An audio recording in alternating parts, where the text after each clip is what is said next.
Hey, everybody. Glad to be here with you all tonight.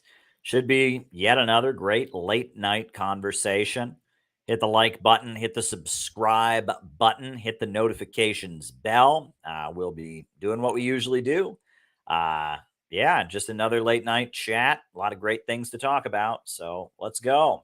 I say that the century on which we are entering can be and must be the century of the common man. A radical redistribution of economic power. I mean, we know that racism is just a byproduct of capitalism. Everything would be all right if everything was put back in the hands of the people. We need a government that will make sure Americans are taken care of and organize the economy to serve the people, not the profits of a wealthy few. We now have the techniques and the resources to get rid of poverty. We got to start getting out there with the people. Get out of the movement and get to the masses. We need a government of action.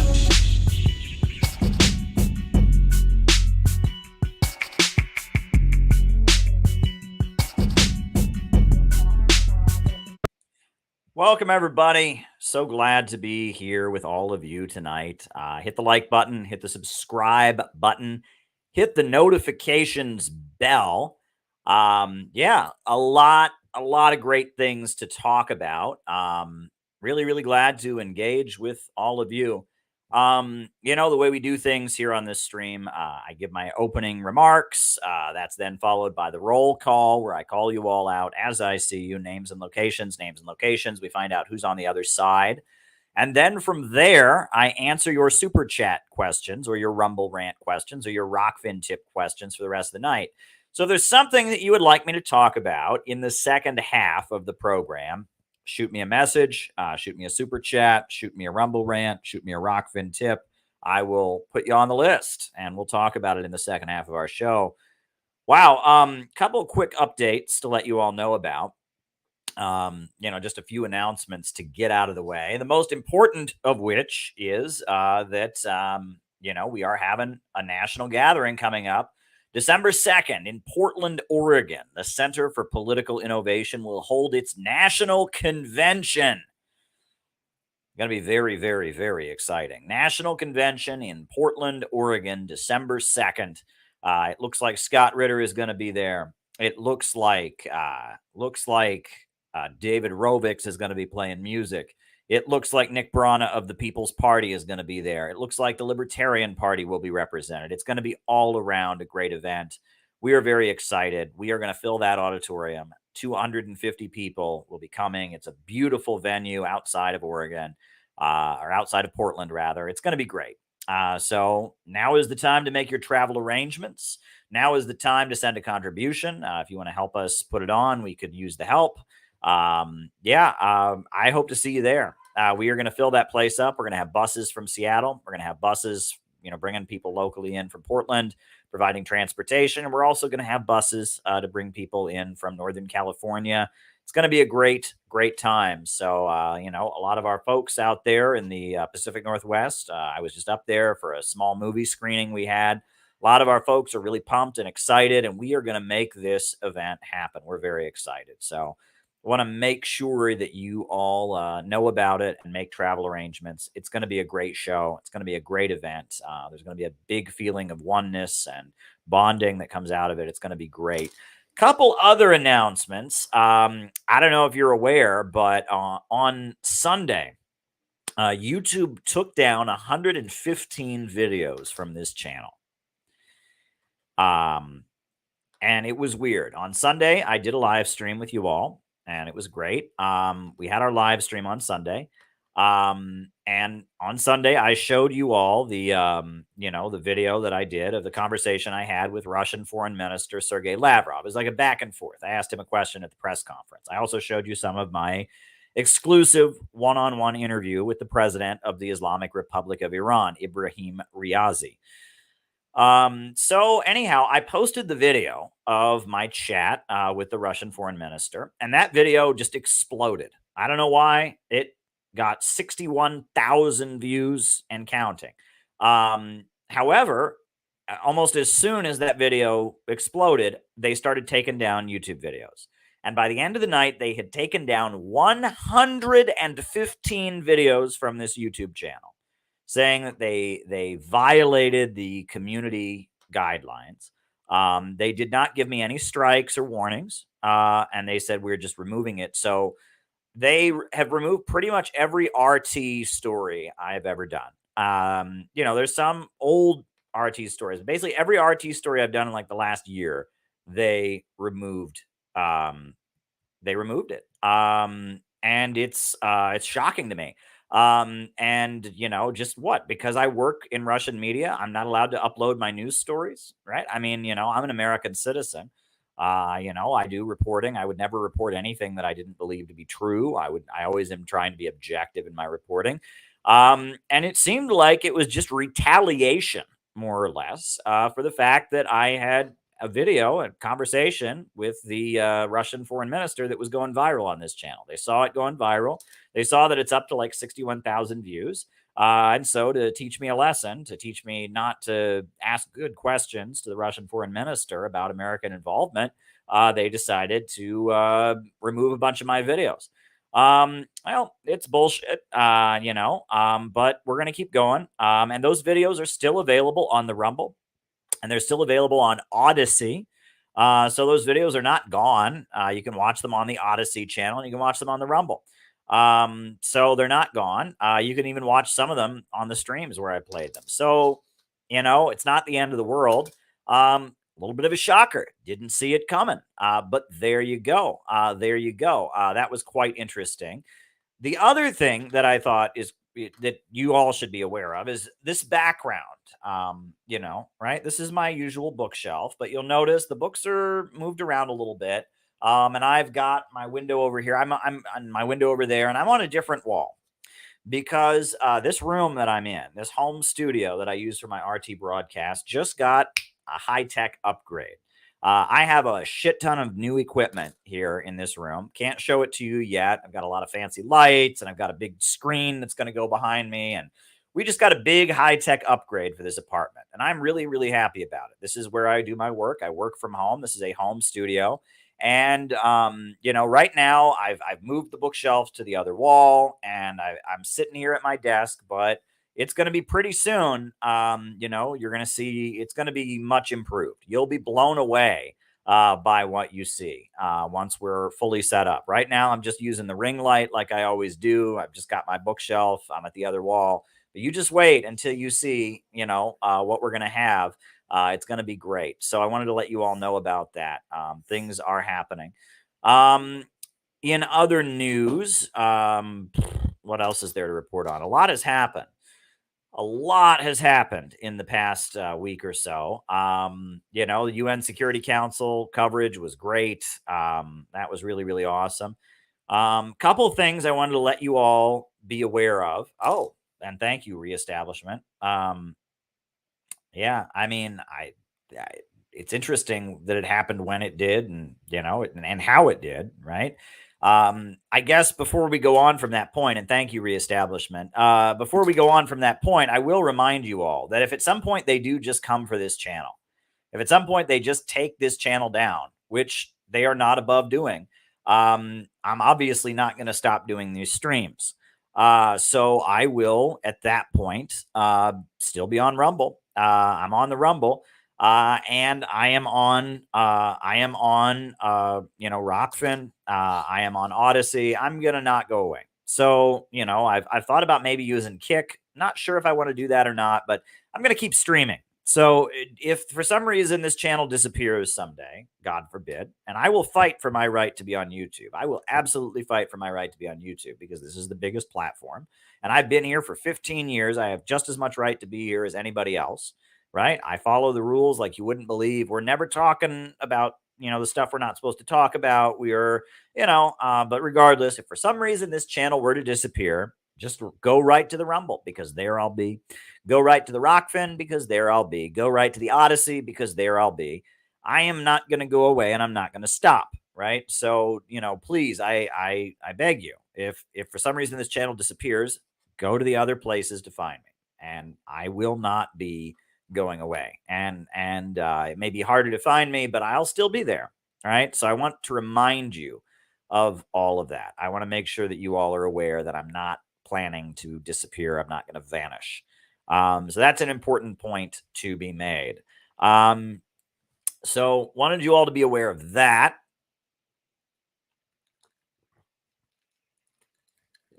So now I wanted to talk about a couple things here tonight. The first thing that I wanted to talk about is the news that I got to report on today, which is that today at the UN Security Council, they had a meeting to discuss the new revelations about the Nord Stream 2 pipeline. The Nord Stream 2 pipeline is a natural gas pipeline connecting Russia to the European Union, the EU countries, and the United States blew it up. And that's obvious. Everybody knows the United States blew it up. Everyone realizes that, except for the U.S. government. The U.S. government pretends, oh, no, we didn't blow it up, even though they threatened to blow it up, even though they celebrated it being blown up, even though more and more leaks and evidence are coming out from Seymour Hersh and others. The United States bombed the Nord Stream pipeline. Everybody knows that. This is a huge crime. It's a crime against the environment. A huge amount of natural gas got leaked. It's a huge crime against Germany. It's a huge crime against Norway. It is, you can't just blow up a natural gas pipeline, right? I mean, you want to talk about a non-environmental action. You want to talk about an act of terrorism, right? Could you imagine what the response would be if somebody, God forbid, blew up an American pipeline? We know what the response would be, right? But it's pretty clear that this was done by the United States. They tried to tell us that Russia had done it, which is ridiculous because Russia has bent over backwards and just worked really, really hard to build this pipeline because they wanted Germany to buy their natural gas. It would not be in Russia's interest to destroy their own pipeline.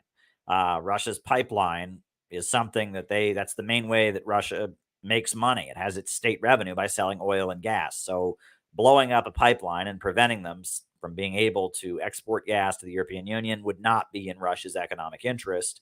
The United States very clearly blew it up, and the United States put sanctions on this pipeline, had been at war against this pipeline for quite some time.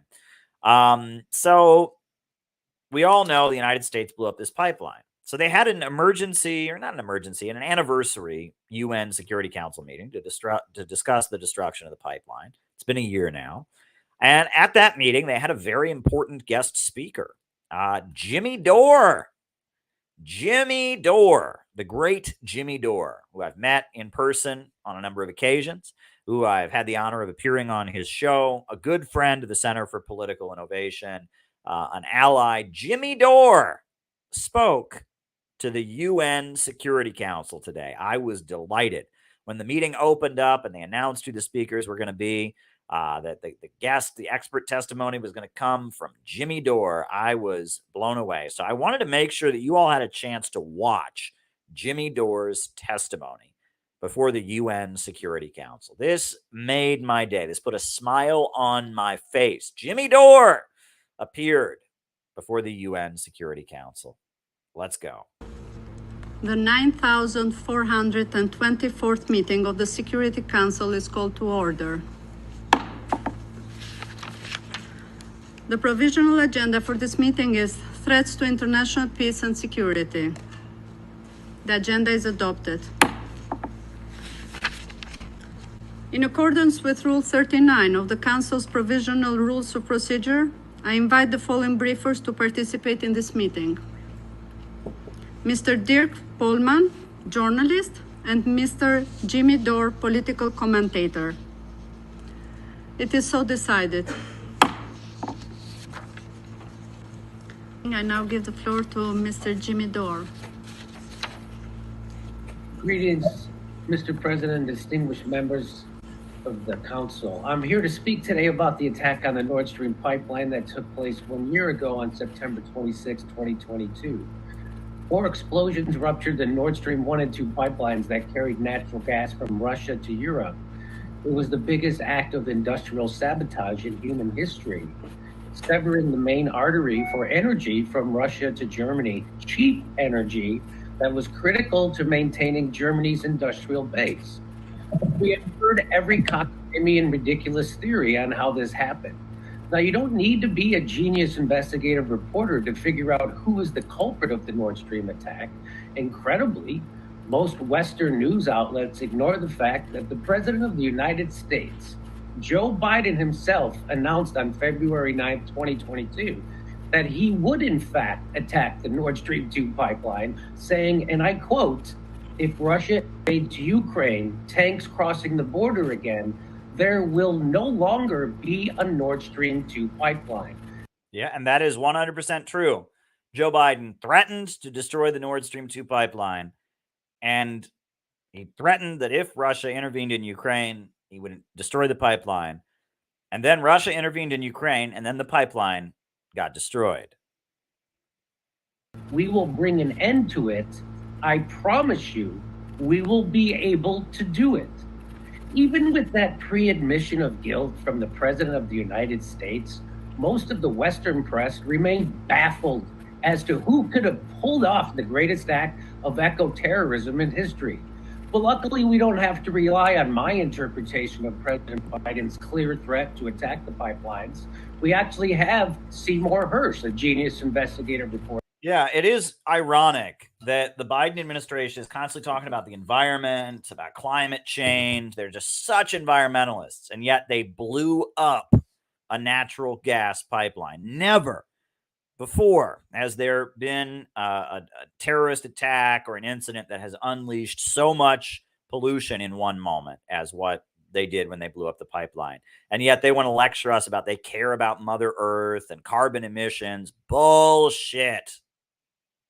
With impeccable reputation and credentials, who reported that in June of 2022, United States Navy divers operating under the cover of a widely publicized summer NATO exercise known as Baltops 22 planted the remotely triggered explosives that 3 months later destroyed 3 of the 4 Nord Stream pipelines, according to a source with direct knowledge of the operational planning. And like all criminals, the perpetrators could not contain their elation over committing the crime. Shortly after the attack, many high-ranking U.S. officials could not help but brag about their achievements and expressed multiple times how they were proud of being able to put an end to the pipelines. Undersecretary of State Victoria Nuland said, "I am, and I think the administration is, very gratified to know that Nord Stream 2 is now, as you like to say, a hunk of metal at the bottom of the sea." The United States Secretary of State Antony Blinken called it a tremendous opportunity to once and for all remove the dependence on Russian energy. You have to be a paid liar to not acknowledge the hand of the United States in carrying out these attacks. Not only did President Biden declare he would do this, but high-ranking U.S. officials have said similar things for years. We can look to 2014 when former Secretary of State Condoleezza Rice stated that over the long run, you simply want to change the structure of energy dependence. You want to depend more on North American energy platforms, which is what this is really all about. An economic war between the West and Russia in order to fill the pockets of rapacious capitalists who actually pull the strings of the U.S. government and dictate foreign policy. 100% correct. Absolutely.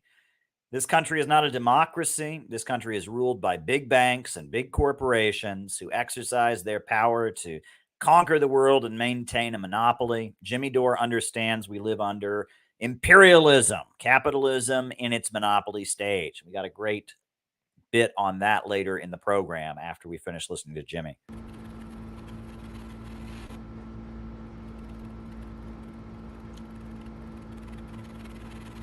So let's pull back and take a look at the context in which this pipeline bombing occurred, shall we? It's all happening under the guise of defending Ukraine from an unprovoked Russian invasion. But of course, that's only true if you start the story of the Ukraine war somewhere near the end of the story instead of the beginning, which would indict Ukraine, the US, and NATO. The US and NATO are to blame, which is why the Western media always leaves the origin of this conflict out of their coverage and leaves most people in the dark with a false version of the cause of the conflict. Most Americans believe that Vladimir Putin woke up one day and decided, for no particular reason, to invade Ukraine and start a war completely out of the blue. This is what supporters of the Ukraine in this war actually believe, because that's the only narrative they hear from their news media, which is funded by the people who profit off this war, the military-industrial complex, the fossil fuel companies in the West, and of course, Wall Street. To make a crude analogy of the Western media's coverage of the Russian invasion is the following. Let's say Vladimir Putin was standing on a bus stop and there was an old lady standing in the street and a bus was heading straight for her. So Vladimir Putin pushes the old lady out of the way of the oncoming bus and out onto the concrete sidewalk. The Western corporate media would start that story near the end saying, Russian president pushes old lady down onto the concrete. The same goes. That's good. That's good. That's a great analogy. It's totally true. If you really understand the context of what's happening now in Ukraine, you know that Russia did everything they could possibly do to avoid what they're doing right now in Ukraine. And in fact, the Communist Party of Russia wanted them to do this back in 2014. And the people of Donetsk and Lugansk wanted them to intervene back in 2014. But Russia said no. Russia went through the Minsk Accords process. Russia did everything they could to avoid this situation. But the USA pushed it and pushed it and pushed it. The Ukrainians elected Zelensky, who said he was going to make peace with Russia. And then the military and the United States told Zelensky, no, you're not allowed to make peace with Russia. And they pushed it and they pushed it. And there was an onslaught coming. The Russian-speaking people, the eastern regions, were facing an onslaught. And finally, Putin came forward. They granted recognition to the republics and they moved their forces in. For the entirety of the Ukraine-Russian war. The Western media starts the story of the war at February 24th, 2022, which is definitely not when this conflict started. They leave out the 2014 coup of the democratically elected Ukraine government orchestrated by the CIA in conjunction with Ukraine Nazis. They leave out the fact that the Russian-speaking ethnic population in the eastern part of Ukraine, known as the Donbass, didn't want to go along with the CIA Nazi coup government. And so the newly coup right-wing Ukraine government started shelling the citizens of the Donbass via their henchmen, known as the Nazi Azov Battalion, that ended up killing somewhere around 18,000 civilians in the Donbass. They leave out also there was a peace agreement that was reached to end the shelling by the Ukraine government and the Nazi Azov Battalion, known as the Minsk Accords, because the people. Yep. They did everything to avoid this. Russia does not want to be doing what it's doing right now. It was basically in a situation where it had no choice. It had to move in. People who broke that peace agreement was not Russia, but the Ukraine government and the Nazis. They leave out the fact that there was already an overall peaceful way to avoid war and the slaughter of hundreds of thousands of precious Ukrainians, which was recently admitted to by the Secretary General of NATO, who admitted that it was the expansion of NATO onto Russia's border that was the real prevarication, and the US and NATO refused to stop their expansion onto Russia's border. All this amnesia is necessary for the continued aggression and warmongering of the US and NATO to be accepted by the citizens of the United States and Europe. Well, I'm here to cure them of their amnesia and remind them of the true cause of not only the Nord Stream bombing, but of the entire Ukraine war and the destabilization of the Middle East, including Libya, Iraq, Afghanistan, and Syria. The reason for that is the imperialistic lust of the United States empire. The U.S. now has over 800 military bases around the world without being able to cite an actual threat to their sovereignty. The U.S. is now ending it. That's true. China has one overseas military base, and it's in the African country of Djibouti. That's the only African country I've ever been to, and so I know it. I know it because I've been there, and I was there in Djibouti, and they talked about how they were getting ready to build that Chinese military base. Well, now they've got it. There is one overseas Chinese military base. There are 8 overseas Russian military bases, and there are over 800 U.S. military bases around the world. Just think about that. Next time they talk about Russian imperialism, Chinese imperialism, ask yourself, why does China have one overseas military base? Why does Russia have 8 overseas military bases and the United States has 800 plus? Think about it. Its empire the way all empires end, by overextending itself militarily while it starves its own people at home. The real threat is the threat of U.S. economic interests. The U.S. has for decades feared German engineering and capital joining Russia's natural resources and manpower. Yes.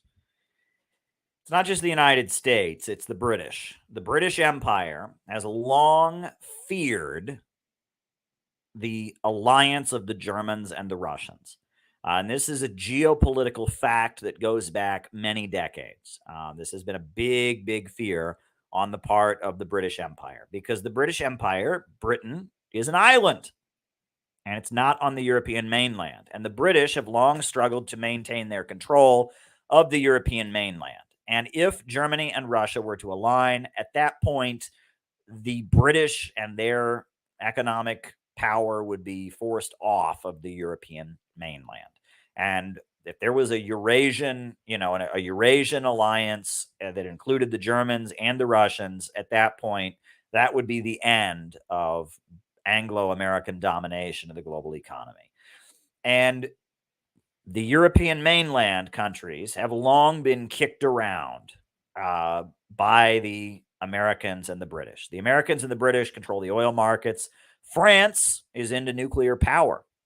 And you'll notice that the French nuclear power program has been targeted viciously by the United States because it points to the world not being dependent on American oil. And that there's a long history of this, that the French and the Germans, the Belgians, the Italians, yes, these are imperialist countries, but they're not in the club. It's the British and the Americans that run imperialism. The Anglo-American establishment, the Atlanticist global order that is based on control of the world's trade routes, right? Control of the global trade routes. What Henry Charles Carey called the English system, the British system, which is very much modeled on the Roman Empire, where in the Roman Empire, they said all roads lead to Rome. They control the trade routes. No one can do business on the world economy without going through them. That very much is the basis of the Anglo imperialist world order, Atlanticism, the Atlanticist pathology. And the antidote to that would be Russia, Germany, China coming together. That would be the end of their global order, and they don't want that.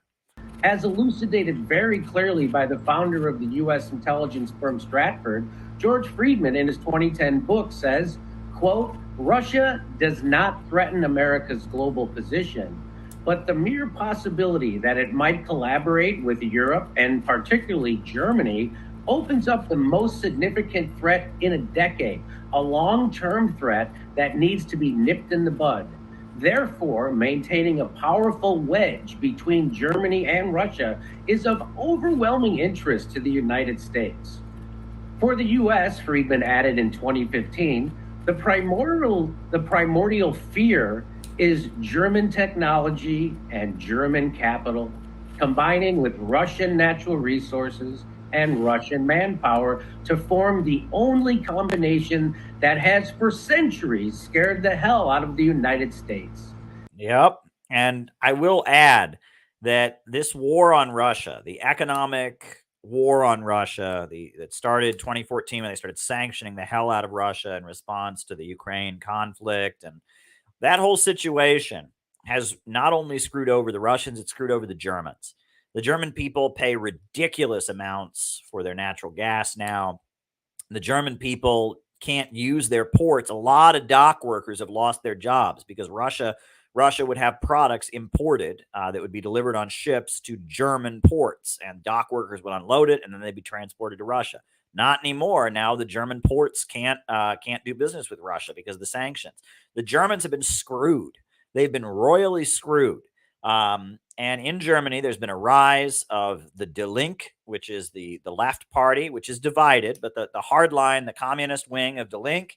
And there's also been a rise of the AfD, the Alternative for Germany Party, both of which say that there's nothing for Germany to gain from the European Union or the NATO alliance, that Russia is not the enemy of the German people.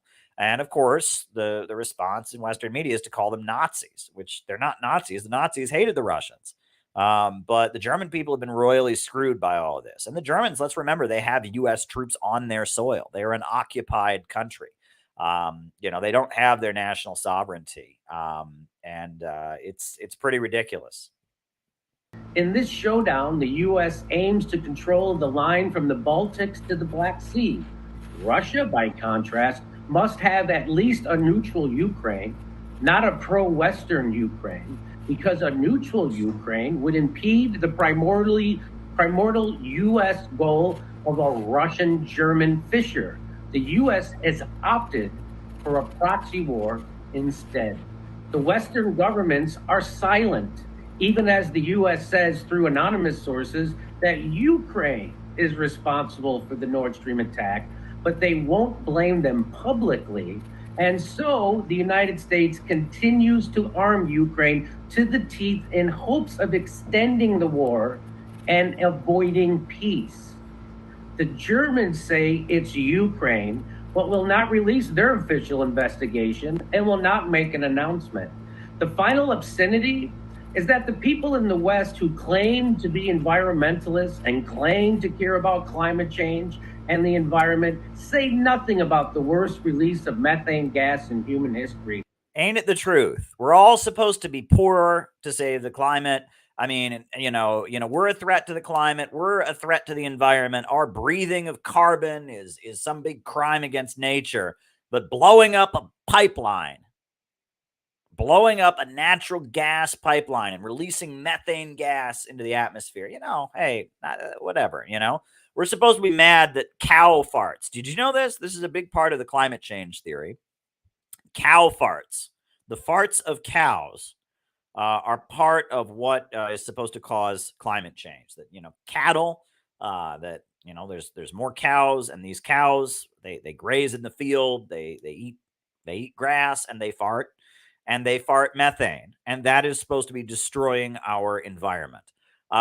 Except they just blew up a huge pipeline full of methane gas. Not a big deal. Not a big deal. So, next time they give you a lecture about cow farts and how cow farts are destroying the environment, ask them, do the math in your head, okay? So, what is worse for the environment? Blowing up a whole pipeline full of methane gas, or the methane gas that is produced from one cow farting? Think about it. Just think about that in your head for one moment, right? The same people that have been giving us a lecture about cow farts for the past 10 years, telling us we shouldn't be eating meat any longer, telling us we shouldn't be enjoying our steak and our hamburgers because of the fact that the cows are farting and they're destroying the environment. They just blew up a natural gas pipeline. This is, it can't get more hypocritical. Methane is methane, and yeah. But in fact, whose actions reveal they don't actually care about climate change and continue to support this war and its eco-terrorism. In a bizarre twist, even Greta Thunberg traveled to Ukraine to meet with Zelensky after the Nord Stream bombing. Thank you for allowing me to speak. I thank Ms. Dore for his briefing. We thank Dirk Pohlman and Jimmy Dore for their briefings, which have once again demonstrated to the Security Council that the citizens of Western countries also have a great deal of questions for their governments amid the numerous inconsistencies in the narrative promoted by Washington and its allies in connection with the bombing of the Nord Stream gas pipelines in September 2022. So there you go, folks. That was really something special. What's this?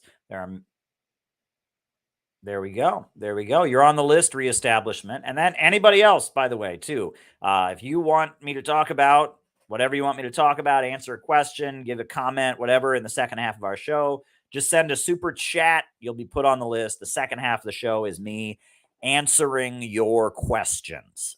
So that's what I'm here to do. So I wanted to now bring you to a clip that I just came across. So I don't know if you all, I like on this stream to talk about the history of communism in the United States. I talk about different communist organizations that have existed, different communist leaders and activists. And I talk about the new communist movement of the 1970s. I just wrote this book, Letter to Bob Avakian. This is a letter to one of the leaders of the new communist movement who's still around, 82-year-old Bob Avakian, leader of the Revolutionary Communist Party. And in my book, Where is America Going? I have a section on the history of the Communist Party USA. We're trying to build an anti-imperialist movement in the United States. We're trying to build a movement that will oppose the big monopolistic corporations that are leading us toward World War III and a low-wage police state. And that's what we're trying to do. We're trying to build an anti-monopoly coalition. And I talk about the history of the Communist Party that tried to do this in the 1950s before it was crushed. I talk about the history of the new communist movement. Well, I love source material. And years ago, I put a clip of a very famous communist from the 1970s. He was famous back then. He was a lawyer and a communist activist in Detroit named Ken Cockrell. And I'll show you the clip of Ken Cockrell, that I put on this channel a long time ago. But a new clip of Ken Cockrell has just surfaced. Ken Cockrell, and in this clip, Ken Cockrell, the communist lawyer from Detroit, he explains what imperialism is. Ken Cockrell, I'll tell you all about his history, but in light of what Jimmy Dore just talked about why the Nord Stream 2 pipeline was destroyed and all of that, this is Ken Cockrell explaining the Marxist concept, the Leninist concept of imperialism. Most people, when you say imperialism, they think imperialism means one country attacking another country or a country taking over another country. That's colonialism. Imperialism is an economic system. It's capitalism in its monopoly stage. And it's brilliantly explained in this clip from the 1970s of communist lawyer from Detroit, Ken Cockrell, explaining it. And after this clip, I'll tell you more about who Ken Cockrell was, etc. So he does a great job. Imperialism, I'm talking about the fact that there is a form of economic organization inside of this country and inside of this world. The form of economic organization inside of this country is one whereby the fundamental means of production, the factories, the mines, the basic economic infrastructure is controlled by a relatively small number of people. Right. The major centers of economic power are controlled by a small group of people who own them. The banks, the factories, the oil wells, the coal mines, the power plants, the means of transportation, the means of communication are controlled by a small group of private owners who operate them in order to make profits for themselves. That is the economic system within the United States. That's it. That's capitalism. But imperialism is a distinct form of capitalism. That on the other side, you have labor, the person. Right. Those of us who don't own the means of production, we have to sell our labor power to the capitalists. Who enter the economy and have nothing to do but exchange their labor, work, for wages. The wages are generally very small, just that minimum that is necessary to sustain them on a minimum level, and the rest of that is what we call surplus value in a market. Right. The value, the capitalists use their ownership of the means of production, the banks and the factories and the industries, and they hire people to work in them, and they turn our labor into profits for themselves. Leninist analysis, that is surplus value is extracted, it's characterized as profits, it goes to the ruling class. When the domestic capitalists, the cats in America, the ruling class, enter other countries in two ways. One, they enter by financial penetration, that is to say investment in other countries. You see it everywhere, South Africa, Chrysler Corporation, all over the world. You see it with the wage price free situation that's taking place right now, for example. When they penetrate other countries through the use of the exportation of capital or direct investment in those other countries, and when the export of capital, right? These corporations and banks, these ultra monopolies in the United States and in Britain and in France and in Germany have spread their tentacles across the planet. The export of capital, right? In times of the past, countries exported products. They exported tires, they exported, but now it's not like that. Now the corporation itself spreads beyond the borders, and you get a global apparatus where Walmart is all over the planet, Amazon is all over the planet, Boeing and General Electric and McDonald's and Coca-Cola are all over the planet. The export of capital, that's imperialism.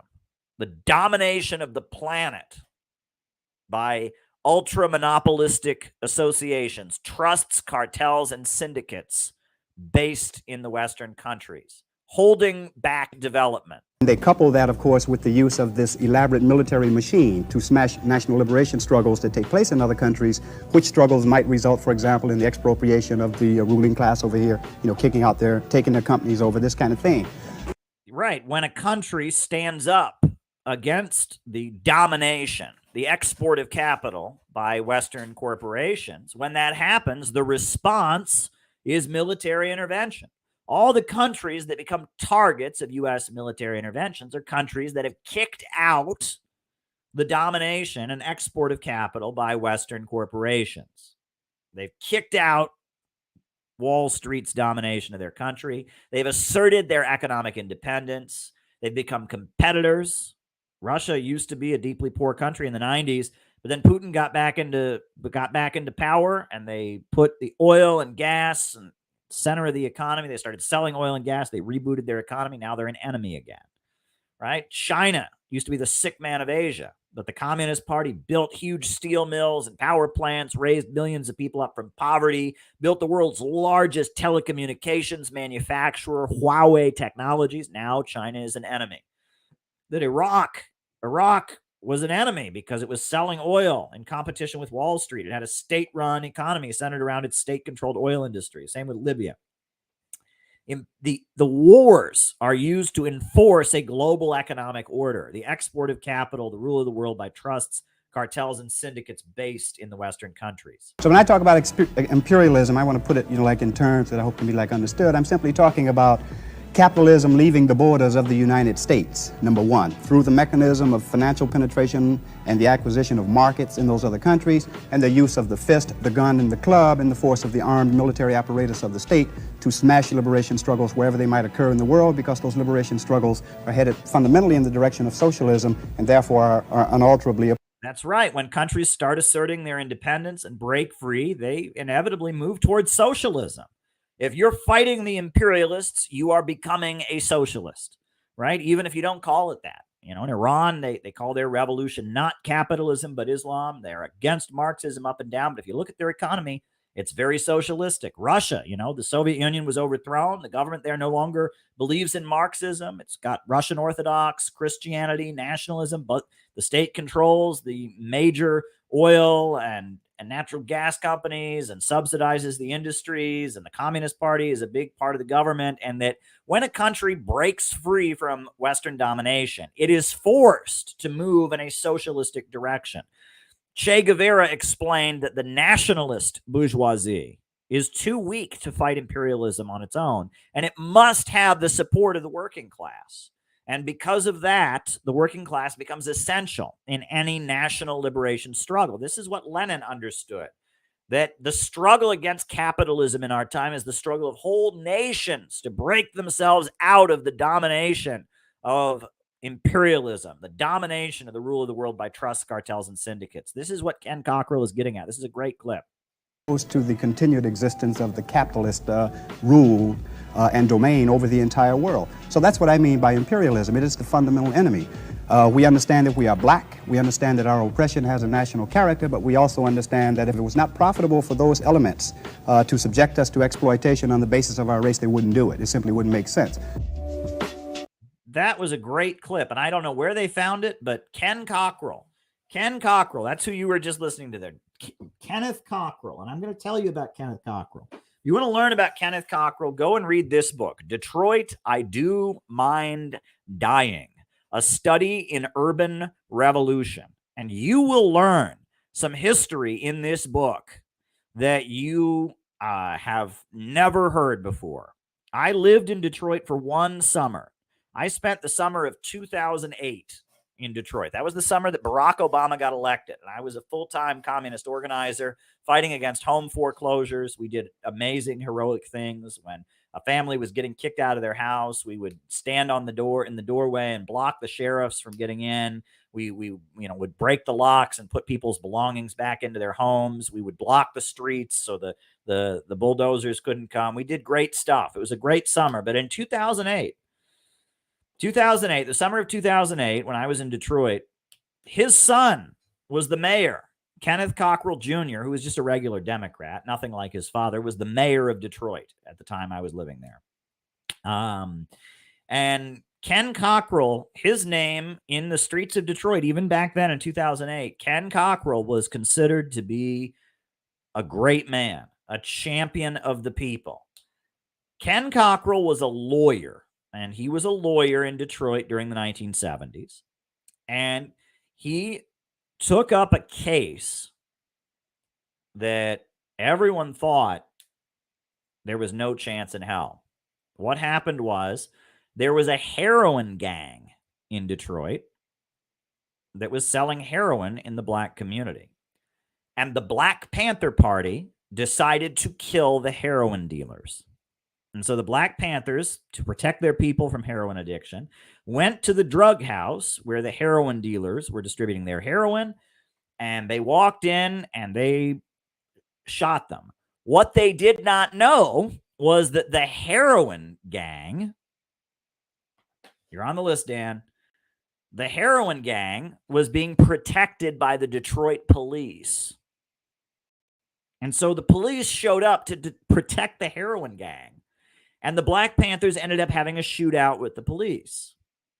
So these Black Panthers were on trial for acting like vigilantes, for killing, heroin dealers, but then in the process, getting into a shootout with the police. Ken Cockrell represented them. And in court, he revealed, right? Oh, very, very good. He revealed in court that the police were protecting the heroin gang. He revealed in court that the heroin was destroying the community, and these Black Panthers were acquitted. They were found not guilty and freed after they got into a shootout with the police, after they killed heroin dealers. That was huge, but that was the atmosphere in Detroit, and Ken Cockrell was a well-loved lawyer. Another case that happened in Detroit was a very famous case in Detroit, very, kind of a similar thing, was the case of Jimmy Johnson. Jimmy Johnson was a black auto worker. He worked in a factory, and he was black. He was one of the first black auto workers to work in an auto plant in Detroit. And all of his co-workers were white. And they harassed Jimmy Johnson.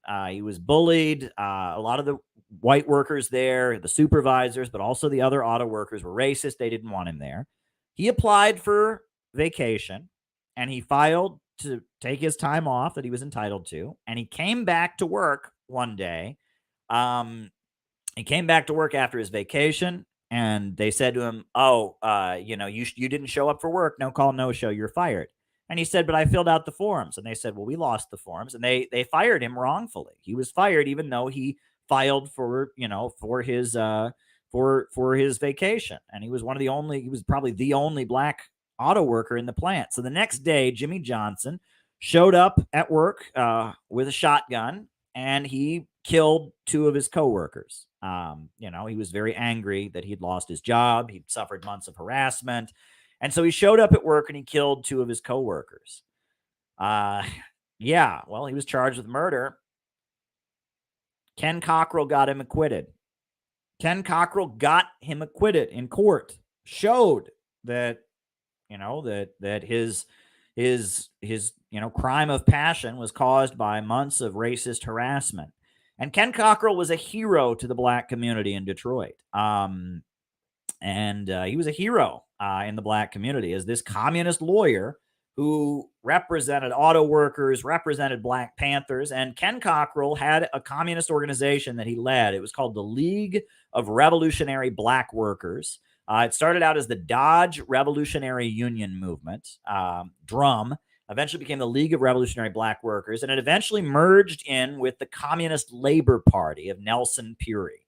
And we love Nelson Peary on these streams. Nelson Peary wrote The Future is Up to Us, which is a really, really amazing book. I've got a copy of it around here somewhere. Nelson Peary is somebody that we often quote on these streams. He's a big inspiration, a great writer. Well, eventually, Ken Cockrell and his followers joined the Communist Labor Party and started working with Nelson Peary.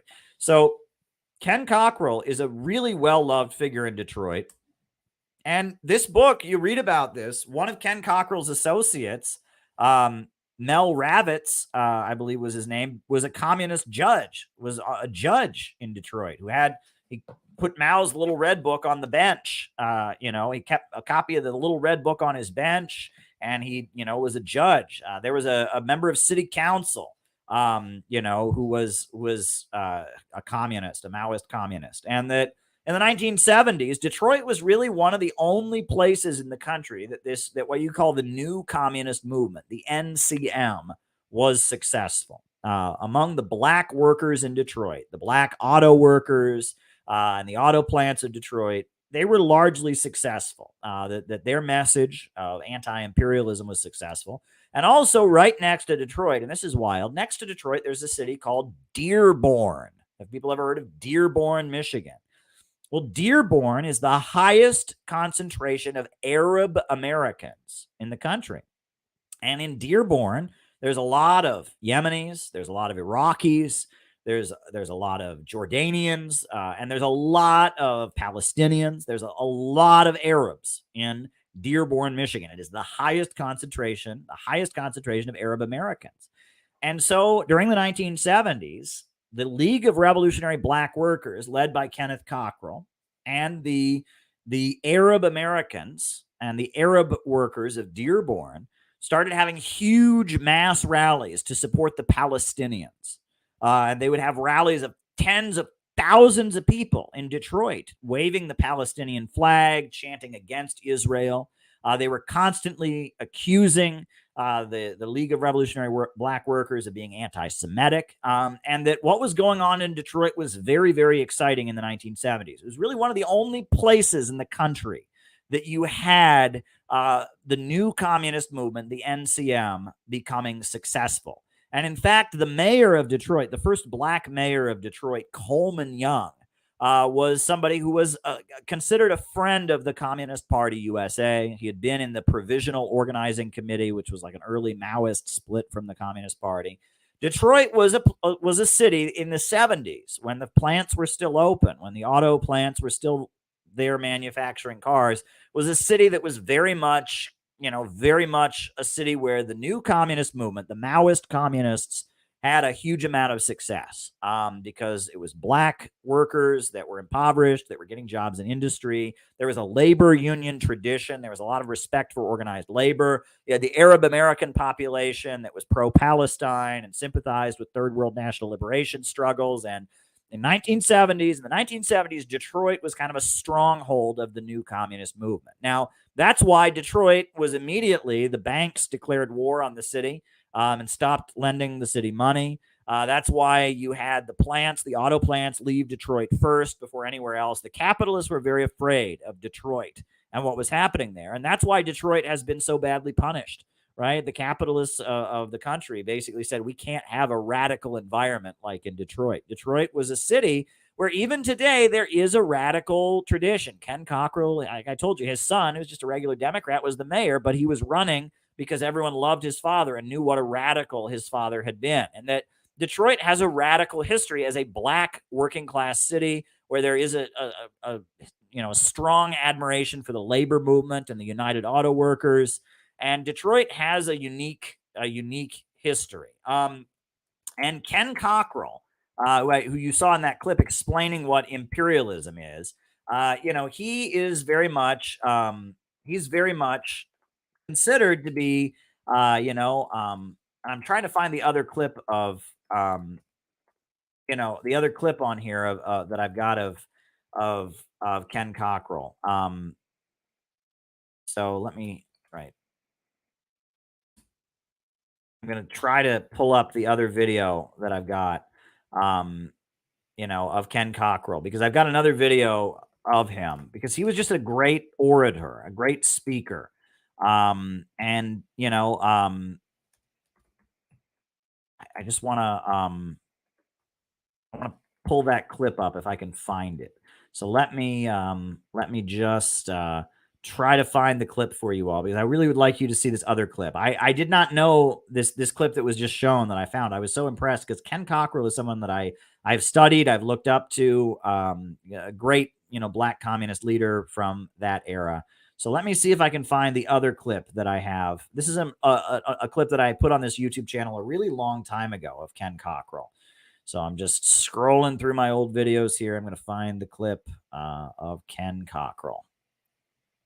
And this clip is from the documentary film called Finally Got the News, which is a great documentary film about the Dodge Revolutionary Union movement of the 1970s,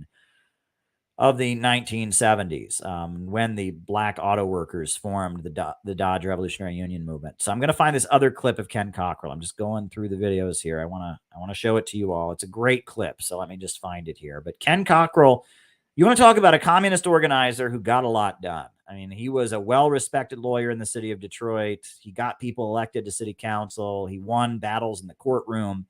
Ken Cockrell was really an important figure, and I wish more people knew about Ken Cockrell. I wish that his name was more well known. And this is the history. If we're talking about building an anti-imperialist movement in our time, and if you look at what was done, you know, by Ken Cockrell, again, this is, here we go. Here's the clip. All right, this is, you know, it's the black working class fighting for its national liberation as an oppressed people. It's workers on the job, you know, struggling against their employers and their bosses. It's solidarity with third world national liberation struggles and the Palestinians.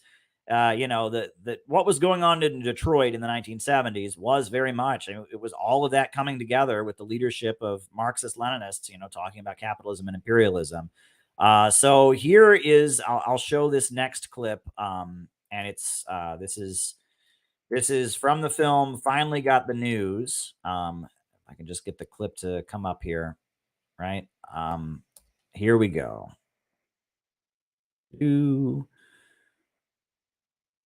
Here we go. This is another clip of Ken Cockrell talking. This is from the movie Finally Got the News, the documentary Finally Got the News. Little bullshit amounts of money for working, wages and so forth, and then they steal all that shit back from you in terms of the way he got his other things set up. His whole credit gimmick society, man, consumer credit, buy shit on credit. He give you a little bit of shit to cool your ass out, and then steal all that shit back with shit called interest, the price of money. Motherfuckers in non-producing, non-existent, industries, motherfuckers who deal with paper. There's a cat who will stand up and say to you, he's in mining. And he sits in an office, man, on the 199th floor in some motherfucking building on Wall Street, and he's in mining. And he has paper, certificates, which are embroidered and shit, stocks, bonds, debentures, obligations, he's in mining. And he's sitting up in Wall Street and his fingernails ain't been dirty in his motherfucking life. He went to Phillips Andover or Exeter, he went to Harvard, he went to Yale, he went to the Wharton School of Business, and he's in mining. And the motherfuckers who deal with intangibles are the motherfuckers who are rewarded in this society. The more abstract and intangible your shit is, hey, stocks, what is stocks? A stock certificate is evidence of ownership in something that's real. Ownership. He owns and controls and therefore receives, the benefit from. That's what they call profit. He fucking with shit in Bolivia, he fucking with shit in Chile. He's Kennecott, he's Anaconda, he's United Fruit, he's in mining. He's in what? He ain't never in his life produced shit. Investment bankers, stock brokers, insurance men, it's motherfuckers who don't do nothing. We see that this whole society, man, exists and rests upon workers, and that this whole motherfucking society controlled by this ruling clique is parasitic, vulturistic, cannibalistic, and is sucking and destroying, man, the life of motherfucking workers, and we have to stop it because it's evil.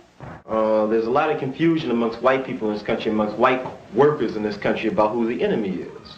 The same contradictions of overproduction, the same contradictions of increasing production are prevalent within the white working class.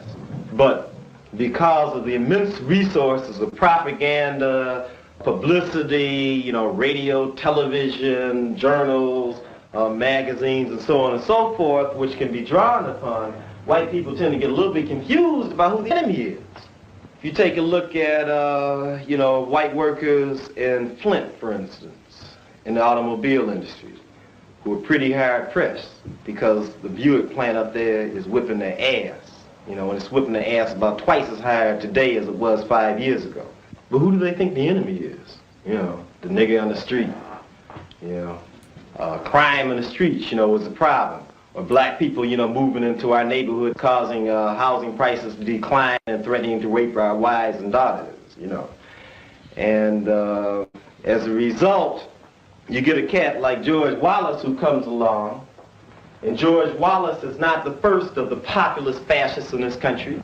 And George Wallace talks about how the big fat cats of Wall Street are messing up the country. It's the little man that's suffering because of, the big, rich financial bears of Wall Street in conjunction and in alliance with the niggas. And the white folks, the white workers tend to buy that shit up. They tend to eat it up. They tend to love it. That's not in Birmingham, Alabama that I'm talking about. That's in Flint, Michigan. As a result of that kind of thing, millions and millions of white workers in this country just don't understand what's going down and end up becoming counter-revolutionary, even though the contradictions which they face every day would say that they should be the most staunch revolutionaries. Black people represent, the most forward and progressive and militant movement inside the plant. Which are calling not for, in reality, they ain't calling for the destruction, of, the white working class. The demands which are being presented, are demands which are calling for an uplifting of the working class as a whole. And the actual fact of the matter is that the movement of black workers is a class movement that's calling for a total change in the relationship between workers and owners altogether. And what it's saying is that certainly we don't want all the shitty and lowest paying jobs in the plant. Certainly we don't want to be, most exploited people in the plant. And we aren't calling for anybody to be exploited. We're calling for the elimination of exploitation in the plants. We're calling for the elimination of racism in the plants. We're calling for the elimination of any kind of conditions inside of the plant, which are bad, for the basic, health and enjoyment, of life. We are not calling for the replacement of the black proletariat, with white workers, who happen to be in a higher stage on the ladder. We are not calling for a situation in which white oppressors will be replaced by black oppressors. We are calling for the ending of oppression altogether. Basically the reason that they're racist is because of the fact that they're afraid, that the little bit of niche that they got in society is going to be lost. But ain't nobody been trying to demonstrate to them that rather than being against the black movement and being enemies of the black movement, that they should be in favor of the black movement and supporters of the black movement, because the things that the black movement is doing inside of industry are basically in their interests. The kinds of demands and the kinds of movements, which black people are making inside of the plants are not inimical to the interests of the average white worker. Yeah, that is Ken Cockrell explaining how, the black liberation struggle wants to align with the white working class against the imperialists. Very important stuff, right? You don't get this analysis. That's not woke, what you just heard. That's not the woke liberal message. That's basically talking about how the struggle of the working class for control of the means of production, that is the struggle to build a rational society where the means of production function in the interests of the people and not for the profits of a wealthy few. And human growth and productivity is no longer restrained by the irrationality of the market. That's what was being discussed in that clip. And by the way, I did see we have a Rumble rant from Minoan that's already come in, and we'll be getting to that in the second half of our program. But yeah, I wanted to show you all that amazing presentation by Jimmy Dore given at the UN Security Council. I also wanted to show you the two clips there, the old one and the new one I just discovered of Ken Cockrell, the amazing black revolutionary lawyer from Detroit. I thought that would be a great, program for tonight. So yeah, that's our first hour here. So why don't we do the roll call, where I'll call you all out as I see you. Names and locations. I will call you all out as I see you. And then from there, I'll answer your super chat questions. I'll answer your super chats. So names and locations. We got Dustin Schlesinger in Cleveland, Ohio. Welcome, Dustin. Welcome, welcome, welcome. Dustin Schlesinger. Rice from Adelaide, Australia. Welcome, Rice. Gabby in Chicago. Gabby Hernandez, shout out to you. Randall Wilson in Lexington, Kentucky. Restless Native, St. David's in Bermuda. Welcome, welcome. Samuel Price in West Virginia. Welcome, Samuel. So glad to have you here with us. Temple City, California. Patrick in Maine. Shout out to Patrick. He just made a great morning message, by the way. We need more morning messages. Mariah in North Carolina says blessings, and blessings to you, Mariah. Christopher in Texas. Jenny in Cincinnati. Panos in Greece. Fakio in Montreal. Jamie in St. Paul. Bruce in the Philippines. Chris in Salt Lake City. Enoch in Australia. Dave in Rochester, New York. Patch in Arizona. Nidhin in Baltimore. Enoch in Australia. Joe in New Jersey, home of the revolution. Welcome, welcome. Joe in New Jersey. Welcome, welcome. Abel Malcolm from Milwaukee, Wisconsin. Glad you're enjoying it. Glad you're enjoying it. Names and locations. Names and locations. I'll call you all out as I see you. Not seeing anyone on. Oh, Ellie in Chicago is on the Rockfin. Shout out to you, Ellie in Chicago, beloved member of our organization. Nico in San Diego. Welcome, Nico. Reza in Iran. Welcome, Reza. Names and locations, folks. Names and locations. I will call you all out as I see you. Names and locations. Names and locations. Jonathan Mahari in Stockholm, Sweden. Welcome, Jonathan. Welcome, welcome, welcome. So glad to have you with us. Welcome, welcome, welcome. Names and locations. Names and locations. I will call you all out as I see you. Sarah in Canada. Wow. That incident where they had a Nazi speak before the Ukrainian parliament because he fought against the Soviet Union, fought against Russia. That was unbelievable. Steve in Boston. Michael from Janesville, Wisconsin. Welcome, Michael. So glad to have you with us. Names and locations. Names and locations.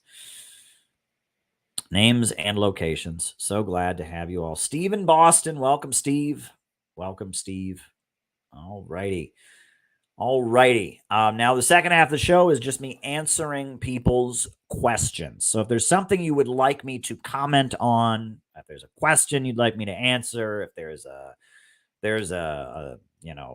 something you'd like me to refer to, if there's something you would like me to say and I'll react to it, just send a super chat or a Rumble rant. I see, another Rumble rant has come in from Unknown. Welcome. I'm doing Rumble rants first, and then I do super chats. So if you've got a super chat, send it my way. Oh, we got Mark Jones in Utica, New York. Welcome. If you got something you want me to talk about, send it my way, and I will answer it. So the first Rumble rant that's come in from Unknown says, thoughts on France colonialism leaving Niger. Is this a victory or is this calm before the storm? How do the U.S. view the political climate in Africa? Great work at the UN. Saw you on RT. Well, thank you, Unknown.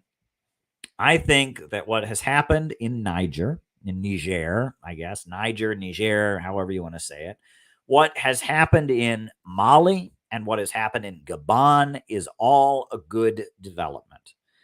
These are military leaders of these countries that are nationalistic and are tired of French colonialism, are pro-Russia and are pro-China, want economic development, and they have decided it's time to move in and take power.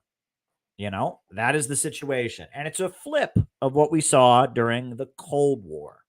During the Cold War, in many countries, like Chile, like Indonesia, in many countries during the Cold War, the civil society, the colleges and universities, the labor unions, they would be run by communists, and they would elect a popular government, and then that popular government would want to align with the Soviet Union. So the military that was backed and armed by the United States would overthrow the government and establish a military dictatorship. And that happened in Venezuela, and that happened in Colombia, that happened in Chile, that happened in Argentina, that happened all over Latin America.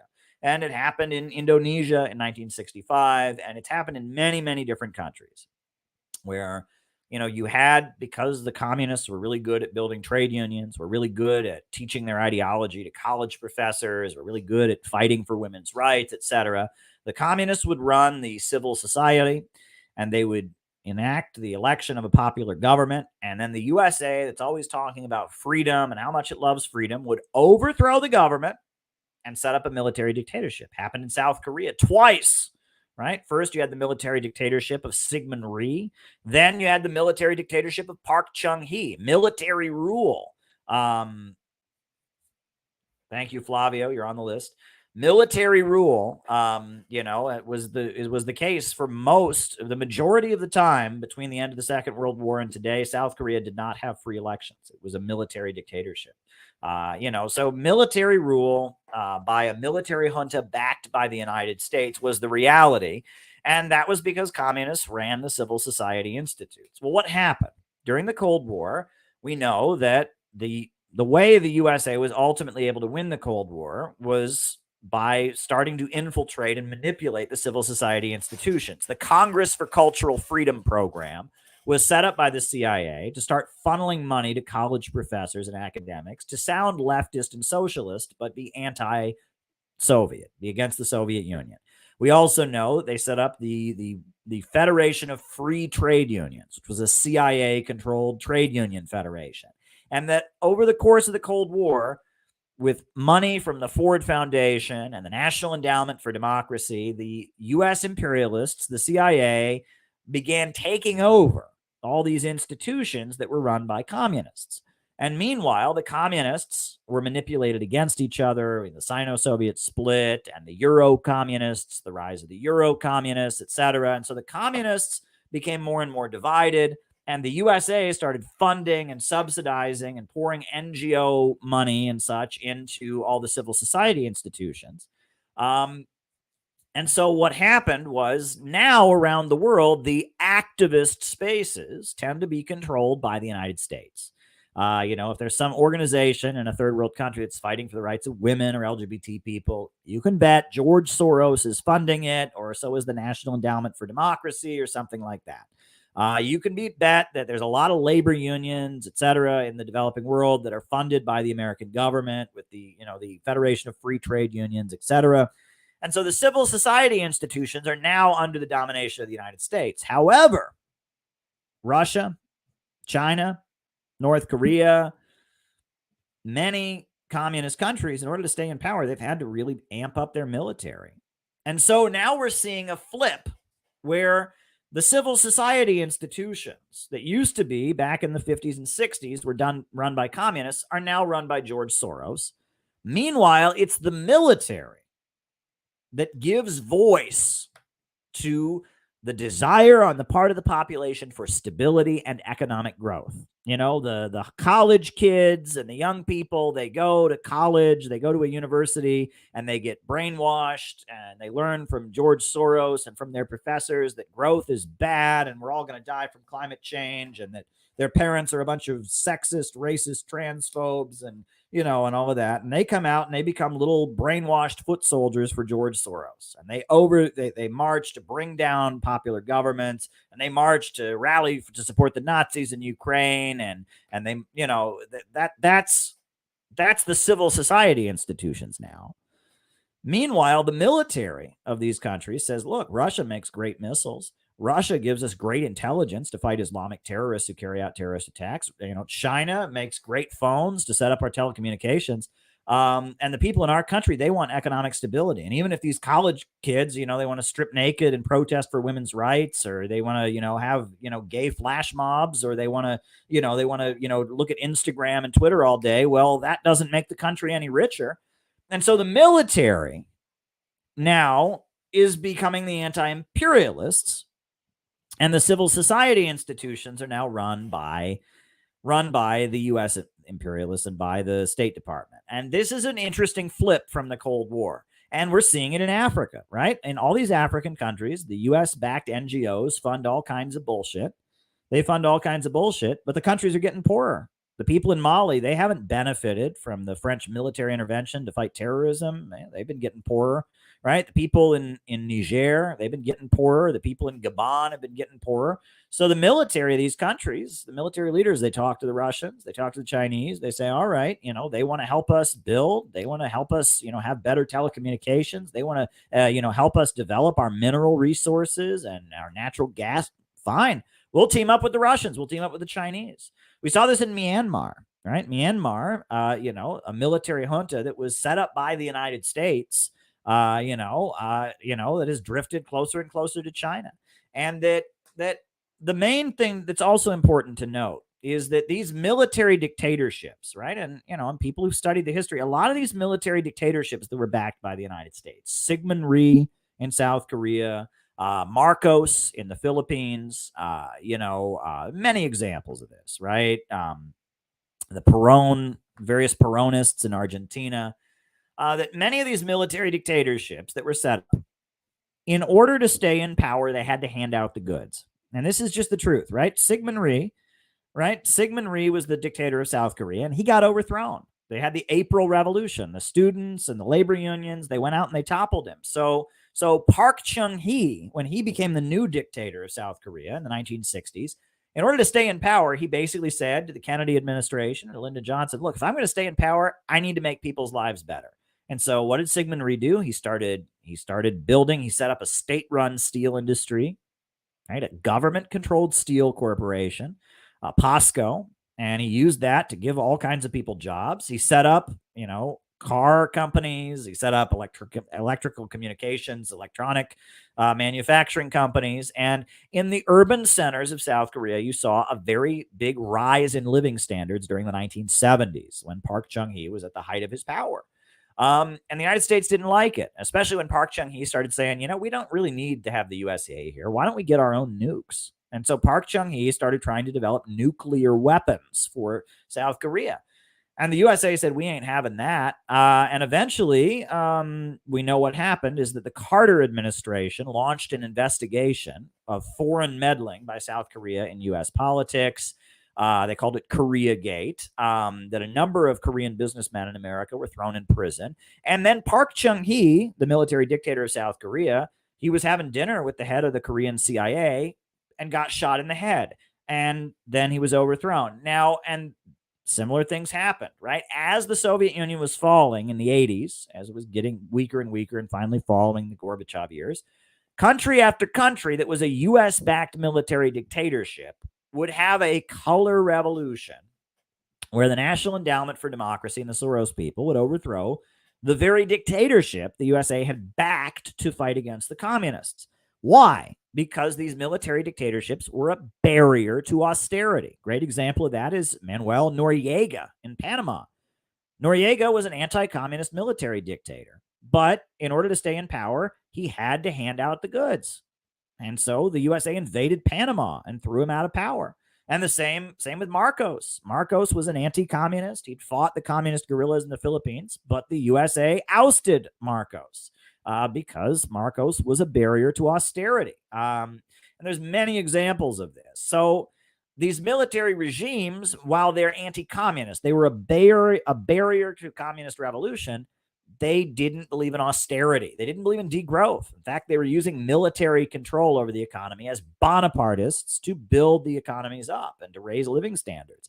And when austerity and degrowth became the focus of imperialism, and as we move toward the high-tech computer revolution, all the stuff I talk about in this book, right? We are living in the Gotterdammerung, the final years of capitalism. We are living in the last days of capitalism, where the only way that imperialism and capitalism in its monopoly stage can stay in power is dramatically driving down living standards, fascist degrowth methods, creating a slave labor underclass, driving down the population, reducing consumption. That's the only way capitalism can remain in power.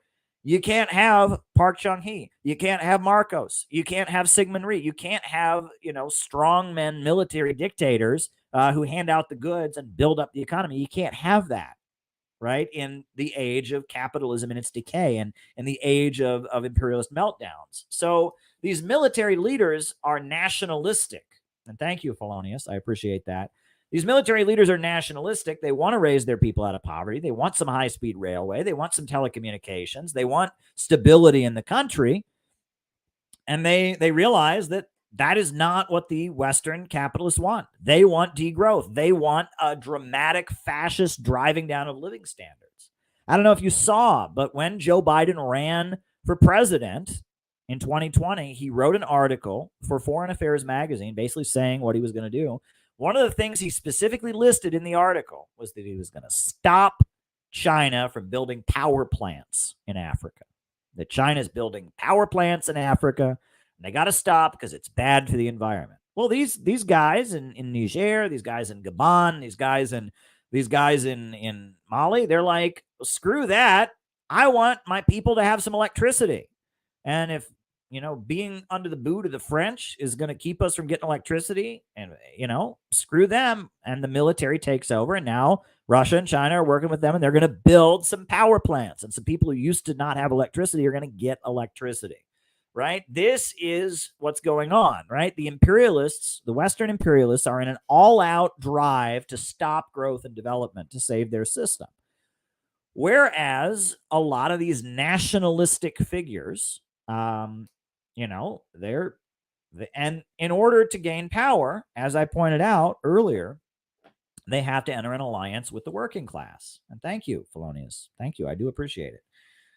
The working class is the majority of these countries, and the nationalist bourgeoisie of these countries is too weak. So they need the working class. And so they're going to become very socialistic. They're going to promise jobs and healthcare and education because they need the working class to go out and fight for them against the imperialists. And this is the story. This is how the Chinese Revolution happened, right? Originally, you had a nationalist revolution led by Dr. Sun Yat-sen. However, pretty soon it was clear that the peasantry and the workers were needed in order, if you wanted to defeat the imperialists, and the communists were kicked out of the Chiang Kai-shek government. And eventually you had the Chinese Communist Party coming to power, building a bloc of 4 classes. We are fighting imperialism in our time. We're fighting the rule of the world by big banks and big corporations that are trying to grind the world into poverty, that are trying to create chaos and a low-wage police state and possibly World War III to hold on to power. And people all over the world, including people right here, are rejecting it. And they want order and stability. They want growth. They want healthcare. They want jobs. They want good schools for their kids to go to. And so as they fight against it, they are going to have to realize that socialism and public ownership of the means of production is the answer. And the so-called left doesn't believe in that anymore. The so-called left believes in transgender stuff. The so-called left believes in degrowth to save the environment. The left, if you want to call it that, the entity that calls itself the left, the so-called socialists and communists, the woke people, they don't believe in any of the things that communist governments delivered on. Historically, why was Stalin popular? Because Stalin enacted policies of growth. He lifted people out of poverty. He built that country up from nothing. He led the Soviet people to industrialize, to wipe out illiteracy, to electrify the whole country, to build huge power plants, etc., to build the world's largest steel industry, to defeat the Nazi invaders, to eventually launch themselves into outer space. He transformed the country economically. That's what Stalin did. Stalin built the country up. And then the same for Mao, and especially Deng Xiaoping and Xi Jinping. They've built China up, right? Fidel Castro, why is he so loved? Because he wiped out illiteracy, sent literacy volunteers all over the world, built a great healthcare system. The strength of communists is their ability to build. And the reason that communists can build is they overcome the irrationality of capitalism. Under capitalism, profits are in command. The market, it's whatever's profitable. But in socialism, you can enact a 5-year economic plan. You can mobilize the population to build, and you can have central planning, and you can build the country up. And the story of socialism, raising countries up from nothing, is a story that they have worked very hard to hide from you. But Libya, under the leadership of Gaddafi, had the highest life expectancy on the African continent. Millions of people were raised up from poverty by Gaddafi. And then the free market was brought to Libya with NATO bombs. So this is the strength of socialism. However, the socialist movement has its origins in the revolutionary intelligentsia of Europe, right? In, those kids in the pubs. Do you hear the people say? It's got its origins in the anti-religious, anti-monarchical, student revolutionary intellectual circles of Europe. That's where Karl Marx came out of. That's where people were first starting to talk about socialism and communism. And that current likes chaos. That current likes chaos. It's about releasing anger and vengeance, etc. And that communism in the 20th century divided. Stalin and Trotsky separated. Trotsky believed in the theory of permanent revolution. And he didn't like the Soviet Union because he wanted communism to spread all over the world and there to be death, chaos, and destruction until they got heaven on earth. And Stalin said, no, I want to build socialism in one country. And so the communist movement divided. And now communist governments tend to be quite conservative because they're about growth and overcoming the irrationality of capitalism to create growth. And the so-called left has become a tool of the imperialists, the revolutionary intelligentsia, Trotskyism, the permanent revolution, the drive for chaos. This is just a weapon. It's all paid for by the ultra-rich, and they sick it on whatever country they want, right? If they don't like a country, they send the left there. They send George Soros there. They send the LGBT woke feminist crowd there, and they go there and they create chaos and destroy the country. And they did this in Syria. They did this in Libya. They did this in country after country after country. The left has become nothing but an aesthetic. It is a desire for destruction and libidinal release. Freud talked about how your desire to have sex and your desire to punch somebody when you're angry and let your aggression out are connected. It's a part of your brain called your libido, sex and violence. And that is what the left has become. It has been stripped of all the economics, all the stuff that Karl Marx wrote about overproduction and the tendency of the falling rate of profit, and all that's been forgotten. Now the left is about libido. It's about, I'm mad and I want the whole world to know how mad I am. And that the imperialists have no problem weaponizing that. That's what the French Revolution was. That's the Western capitalist system. That's what Facebook and Twitter is all about. People tearing each other down, people denouncing and cutting off their family members, people having rage at the world. Right?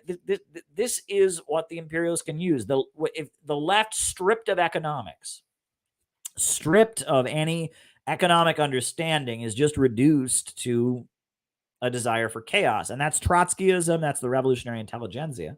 And the global communist movement has shifted. And if you look at Nicaragua, you look at Venezuela, you look at Iran, you look at, China, you look at Russia, you look at the communists of the world and the anti-imperialists of the world, they favor stability and construction. And they have changed. And I wrote a whole book explaining this, right? Because this is what the global communist movement, the global communist movement gets this, but the Western left doesn't understand this. And this is the education manual that we use in CPI is about this. It's basically what it's about, right? I wrote this whole manual to explain, the city building tendency and the theories on which the Center for Political Innovation was formed, because we want to be city builders. We want to be constructive socialists. We want to be Stalinists, not Trotskyites.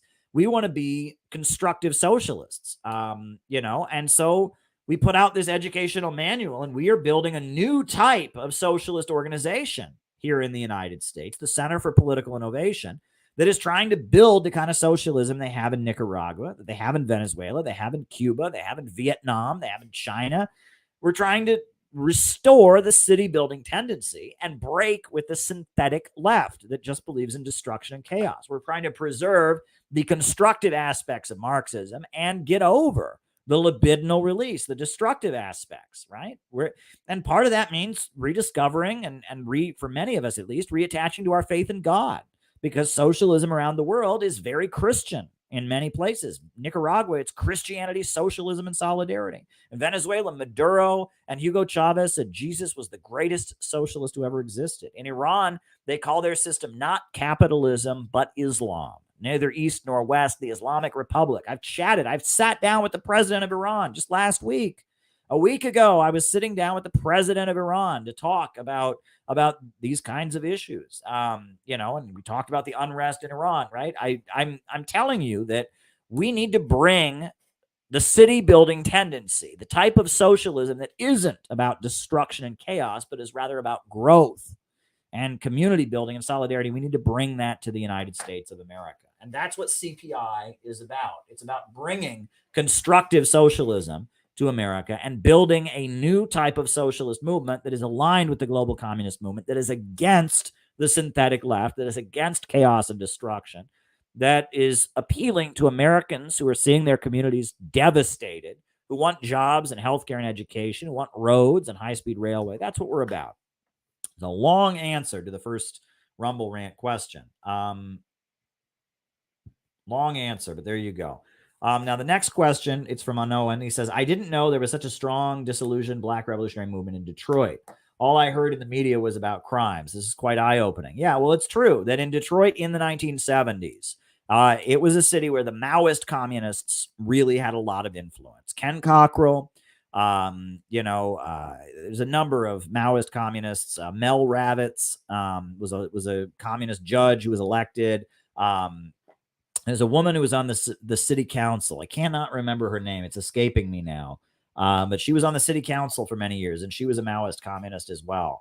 And I can't remember her name. But she was on the city council. She was a Maoist communist. And, Coleman Young had a history. The first Black mayor of Detroit had a history of associating with Maoists and with the Communist Party USA. And that, yes, Detroit was a stronghold and what made Detroit unique was that there were Black radical politics all over the United States during these years. But Detroit was a city where labor unionism and labor unions were particularly loved because of the auto plants, because of the UAW. People used to say the UAW built Detroit. The United Auto Workers built Detroit. And because of that, the Black struggle got combined with the labor union struggle, and you got the rise of the Dodge Revolutionary Union movement. It's a beautiful story, and I would encourage you. This book is very good. Go and read Detroit, I Do Mind Dying, A Study in Urban Revolution. It's very, very good. In the South End Press, I think the publishing company is still around, but it used to be a newspaper, South End Press. It was like a weekly newspaper. It was a communist newspaper that was studied in Detroit and read in Detroit and was supporting the Palestinians. I mean, Detroit was a stronghold. It was one of the places where the new communist movement, the NCM, right, that all these groups come out of, the Communist Workers' Party, the Communist Labor Party, the Revolutionary Communist Party. It was one city where the new communist movement planted its roots and had strength. And so it's worth looking into, and it's important. So there we go. And then the last Rumble Rant. What is a book that debunks Bloodlands? Well, Bloodlands by Timothy Snyder. That's an anti-communist rant that tries to equate the Soviet Union with Nazi Germany in World War II. Dr. Timothy Snyder is a clown, and it's debunked point by point by Dr. Grover Furr in his book, Blood Lies, which I recommend. It's a very, very good book. And it goes over how a lot of what Timothy Snyder says in his book, Bloodlands, that tries to say that the communists in World War II were worse than the Nazis. It's an apologia for the Nazis. That book is basically it's full of deception. And Grover Furr wrote a very good debunking of it. So I recommend you go read Blood Lies by Dr. Grover Furr as a debunking of Timothy Snyder's book, Bloodlands, if you're looking for that, if that's what you're looking for. So there you go. There you go. All right. So now those are the Rumble rants. So next I'm going to answer the super chat questions here on YouTube. I don't see anything on the Rockfin that has come in. That's okay. All right. Keep up the good work, Caleb. Thankfully, you anticipated this type of censorship. Yeah, I'm way ahead of this. But I will say, and this kind of fits in with some other questions, social media is fake. And I'm just telling you, I said this on the recent stream, and then YouTube proved it to me. It is more fake than you and I even know. Okay. It's more fake. It is one of the most sophisticated mind control operations that has ever been executed, right? It keeps people thinking inside the box. And then for those of us who aren't going to think inside the box, it finds ways of even allowing us to think outside the box in harmless ways, right? And channel us into all kinds of stuff. And I don't want to get into specifics about that, but I think you all know what I'm talking about. We need to focus on building in real life networks. We need to focus on building in real life networks of people that are anti-imperialist. That's what we have to do. And that's why December 2nd in Portland is so important, right? Because we don't know at this point, we do not know. We don't know how many of the likes or how many of the people. There's supposedly 132 people watching. Well, I love every one of you, but I don't know if all of you are real. I don't know how many of you are guys in the FBI office or CIA office taking notes. I don't know how many of you are, in other countries or I don't know what's going on. Until you are involved in real life, you can't consider anyone to really be part of this, right? And we know that a lot of the accounts on Twitter are fake. We know that a lot of the likes on YouTube are not real. And, and that at this point, we have to be able to real network, right? And, Rainer Shea, Rainer Shea is somebody, he's a communist commentator. We had him on this channel once before. And I don't agree with everything he says. He's much more close to our position now than he used to be, right? He's much more friendly and sympathetic. And I'm really blown away by how much he's politically matured in the last couple of years. I'm honored that he's coming to speak at this conference. He's going to be a speaker at this conference. I don't know if you guys know that, right? He lives in Northern California. He's coming up to Portland. He's going to be a speaker there. And I'm really impressed with Rainer Shea. And it really gives me hope that people can change, right? He used to be so hostile to me and to everything CPI was about. And now he's very sympathetic. It's great. But one of the things he's been saying maybe, there might come a time where the kind of work that we do, as the CPI may have to be done underground. Now, that's pretty dark, and I'm an optimist, right? And we don't want to function in an illegal way. We don't want to be an underground organization. But things are getting intense, and with the crackdown and what's happening to Uhuru and others, and then so we're at the point where we need to be focused on building a network of people that are anti-imperialist, holding that network together, learning to not fight on the internet, etc. And until somebody comes and joins our in real life network, we can't count on anything. I am trying to condition myself not to look at view counts, not to look at comments, and to just focus on the organizational work of the Center for Political Innovation. Right? One thing I'm even thinking about is, do I want these streams to be internal? Right? Now, that would be huge. I mean, that would be a big step. I'm not ready to do that. Right now, I think it's good that these streams are public so people can be there. But there may come a time where instead of streaming for the public, I only stream for CPI members, right? Because we just want to keep this internal. And that the public stuff, the public stuff, you're definitely on the list, Funky. That's an important topic. Very good. It may be that I only stream for members because we want our message to the public to be very controlled, and that the streams are just kind of an internal, when I'm freestyling, like I'm doing right here, I'm just telling you what's on my mind. We keep that internal, and we only have, very carefully well-produced public videos. That may be what we end up doing. I don't know, right? We're trying to talk this out as a group and figure this out. But I'm at the point where I don't think social media should be treated as anything that matters. And what I saw, I don't want to get into detail too much about it, but like the way 115 videos were taken down recently, right after a video that I did just exploded in a way that was totally unexpected. Right after I interviewed a president, right? I've got people on the internet now, no names will be dropped, but I've got people on the internet claiming I'm irrelevant. It's like, really, I'm irrelevant. I'm irrelevant when I'm interviewing heads of state. I sat down with the president of a huge country called Iran, and I had a face-to-face sit-down interview with the president of a country. And you're telling me I'm irrelevant, but their audience believes it, right? Because their favorite commentator said it. Well, at that point, you have to realize that discourse is dead, right? At that point, right? If you can sit down with the president of a country and have a long face-to-face interview, and then there's a bunch of people who go, "Oh, you're irrelevant because you're not making fart jokes on my stream. You're not, making fart jokes." I mean, at that point, you just have to not take people like that seriously. And you have to realize that there's an elaborate amount of mind control going on.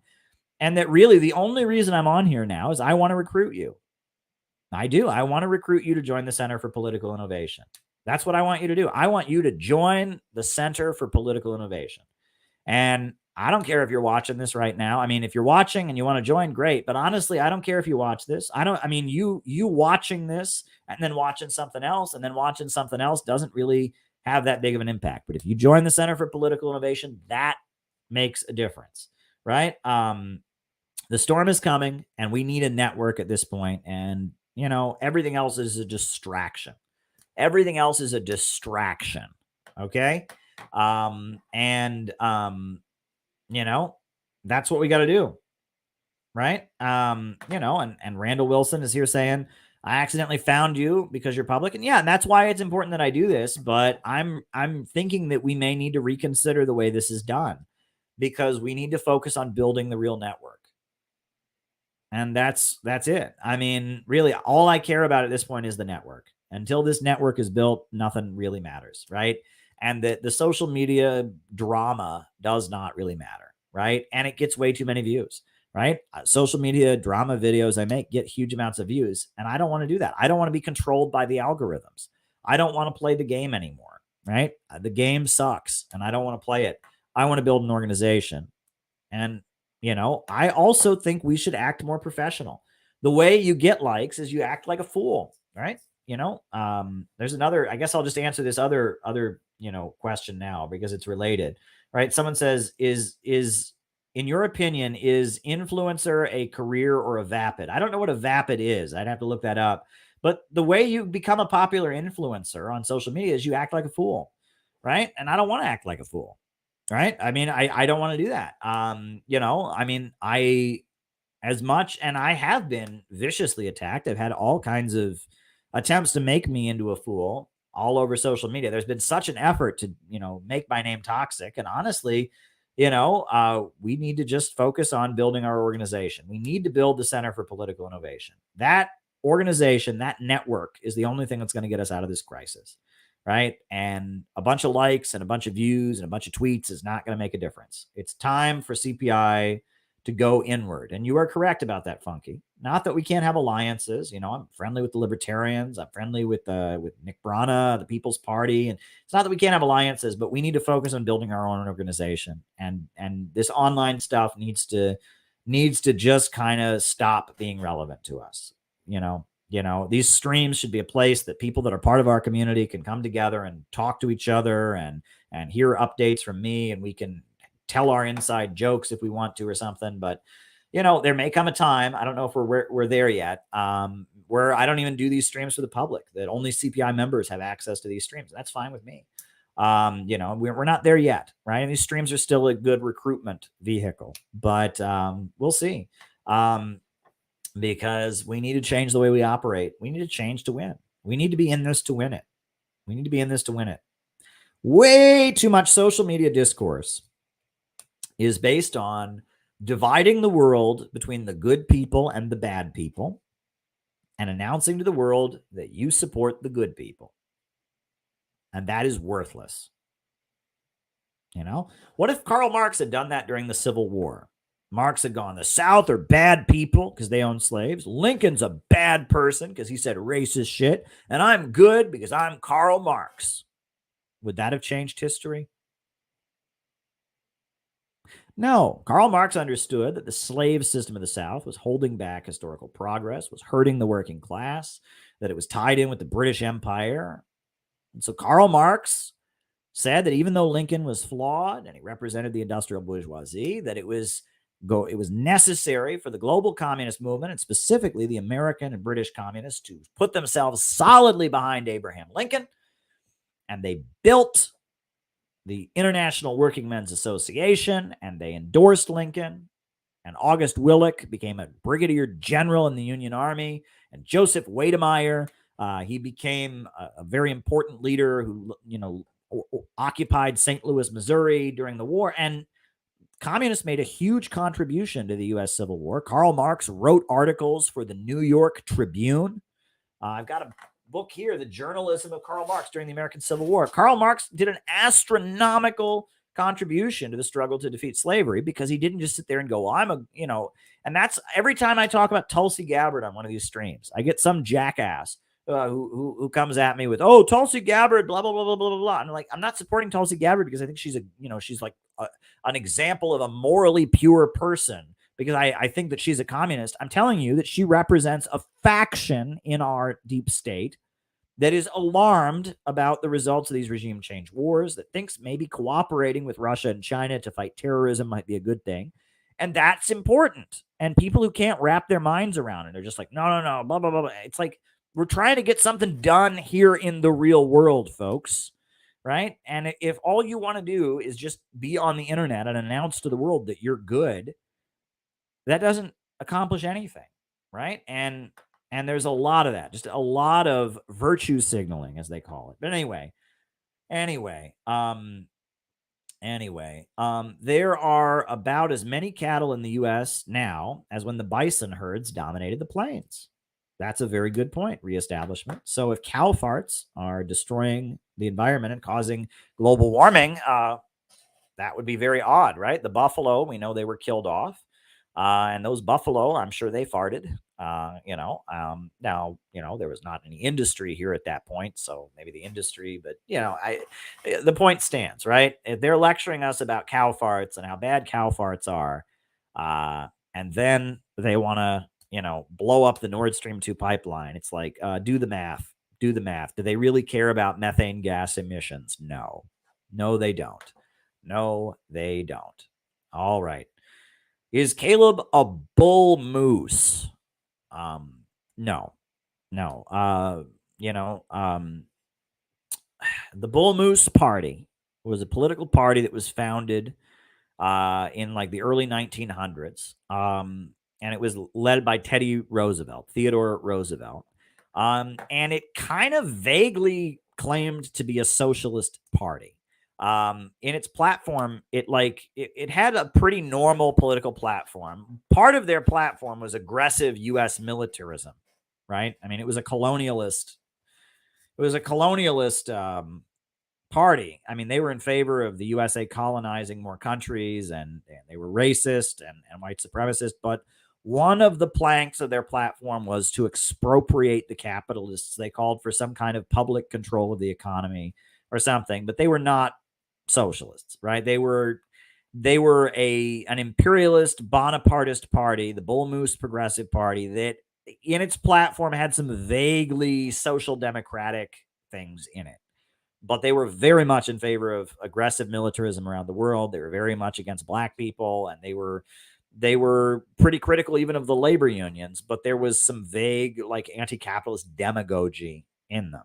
The Bull Moose Progressive Party. And if you read Lenin's book, on the United States, and if you read Lenin's essay about, I believe it was at the 1912 election, Lenin argued that the Bull Moose Progressive Party was formed to take votes away from Eugene Debs, that Eugene Debs was so popular and was speaking to huge crowds of people traveling around the country on his train car as a socialist, as an anti-imperialist, that Teddy Roosevelt had been president before and was known. He had busted up the trusts. He passed antitrust legislation.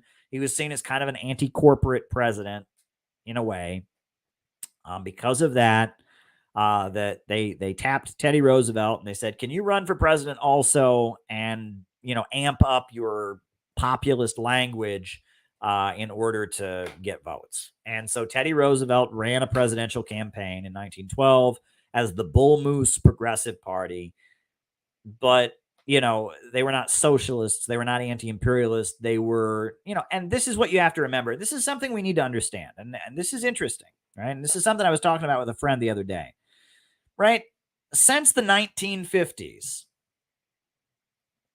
in the United States, we have been bombarded with free market propaganda. The idea that capitalism, if you just privatize things, everything will be great, right? Milton Friedman and Ayn Rand and all of that. But if you go back to the 1930s, when you had the Great Depression, you had a far right wing in the United States, right? You had the Silver Legion of America, William Dudley Pelley.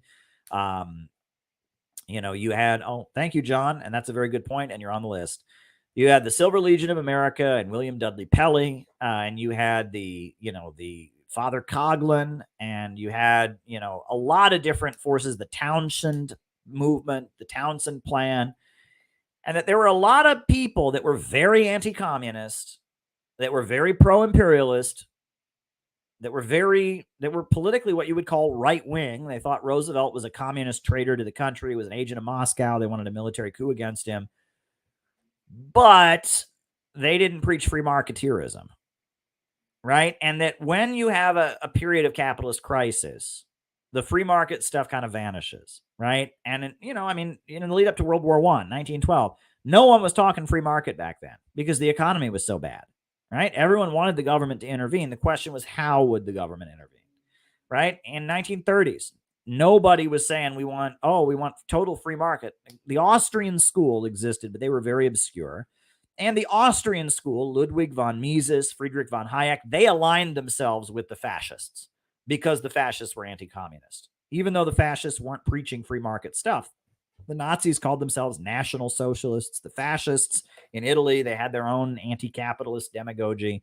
That when you enter a capitalist crisis, generally the tone of all political forces advocates some kind of government control or government regulation. The question is for whom, by what, right? Neoliberal economics and all of that is preached at a time when the economy is riding high. And I think it's only a matter of time. I mean, we're kind of already getting there with Trump, where things will be so bad for the lower levels of capital that they're going to say, no, we want a government that fights for us against big capital, right? But right now they're preaching a libertarian thing because they're right wing and that's what they know. And they know that the ultra rich are doing this left wing, fake socialist woke thing.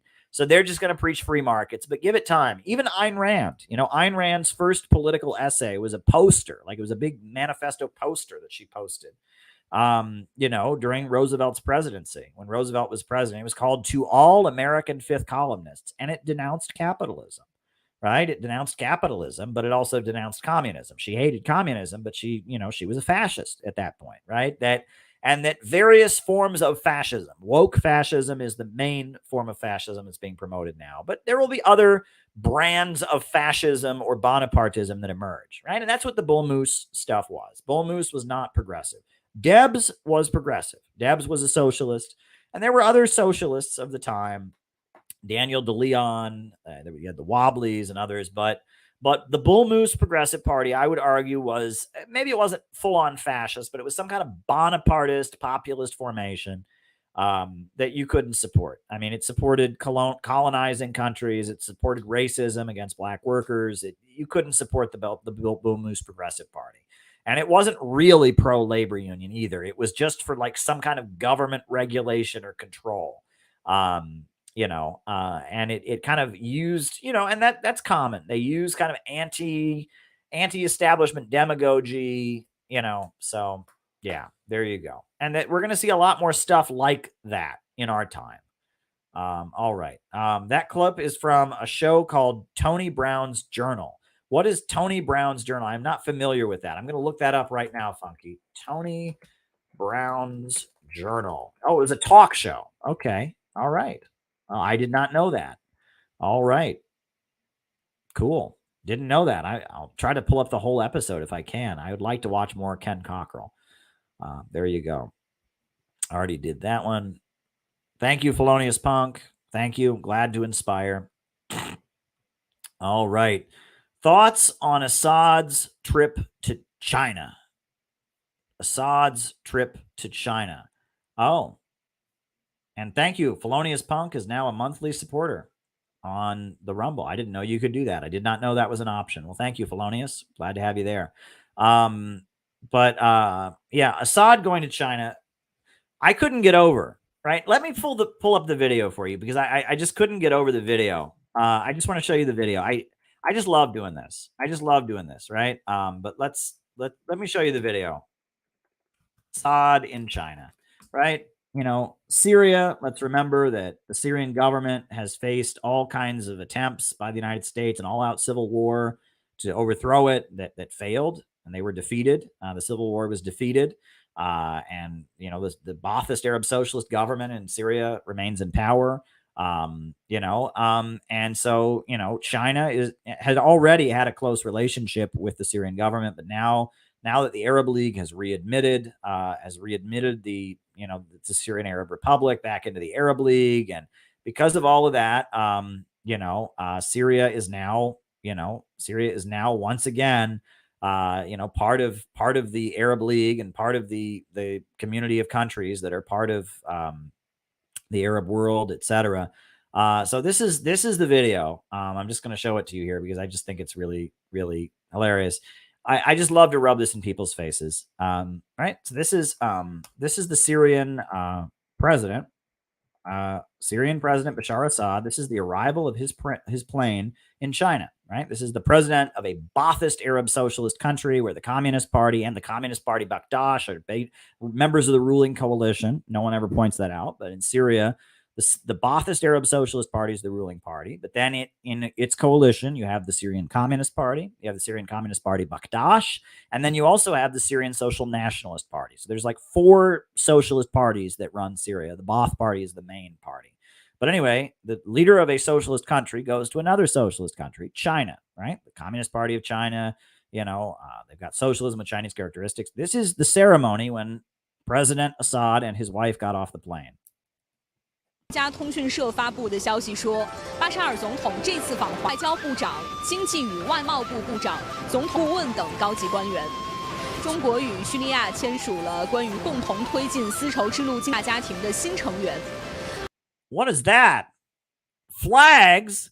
They can't have flags. That's cringe. 而在1周年之际的这次访， What? Little children in uniform giving him flowers? That's cringe. You can't do that. Oh my God! 相信对巴沙尔总统来说也是有着极为特殊的意义。第2届阿盟峰 Look at all those people. 会，阿拉伯世界也是 Look at all the flags. 中国在阿拉伯国家团 Matching outfits and flags. 结自强道路上发挥了重量级举重 People 等 in 多项。 uniform and flags and marching around. Oh my God! 此前战乱与外国制裁的影响，运动在亚运会上赢得奖牌。在叙利亚运动员。 So I got to tell you all what happened. I brainwashed all of Syria and all of China into my political cult called the Center for Political Innovation, and got them to think that it's okay to march with flags and signs when clearly it's not, because the communist internet told me I'm supposed to be opposed to that. So I brainwashed them all, right? The leader of a socialist country and visiting another socialist country. They all got brainwashed by Caleb and his evil Center for Political Innovation. Let's watch it one more time. Gotta love it, right? Look at that. Look at that. And he gets off the plane there, Mr. and Mrs. Assad. Oh, look, and they're wearing a uniform and they're dancing with flags. Oh, wow. And the little girl and she's wearing her red scarf, for her membership in the Young Pioneers. Oh my God. Exactly. Hannah Arendt is having a meltdown right now. We can't be in groups. Oh, we can't have people dance in formation. We can't have people march together. That's a cult. That's mind control. No communist ever does that. Oh my God. It's cringe.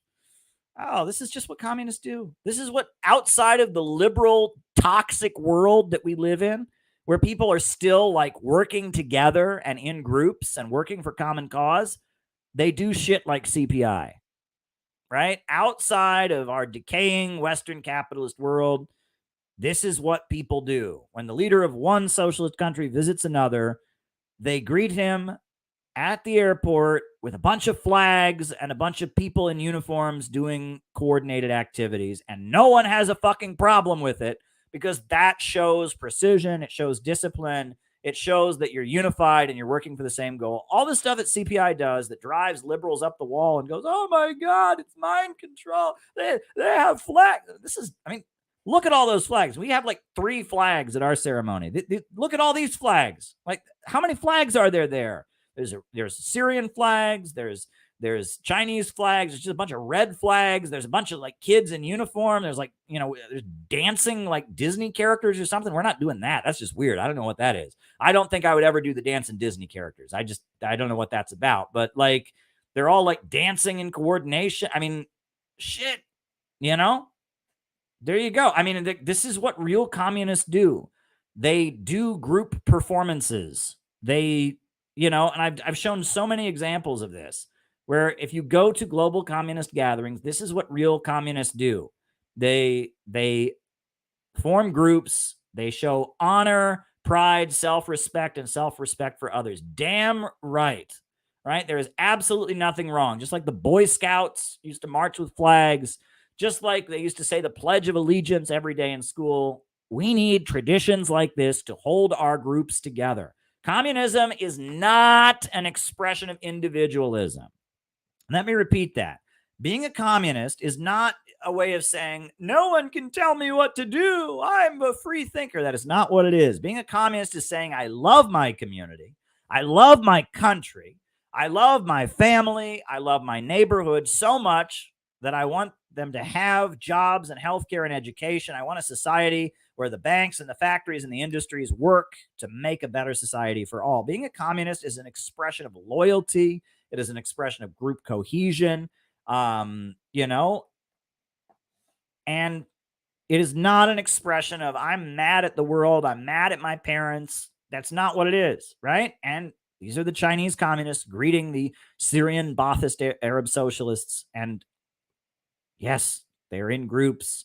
Yes, they look, the kids are wearing their red scarf. I don't know if you guys know this, right? But in China, on your first day of school, every child in China is given their own red scarf to be part of their young pioneers. And they're told that that is their little piece of the Chinese flag. And it represents all the blood of people who fought and died to build new China, to raise people out of poverty. Did you know this?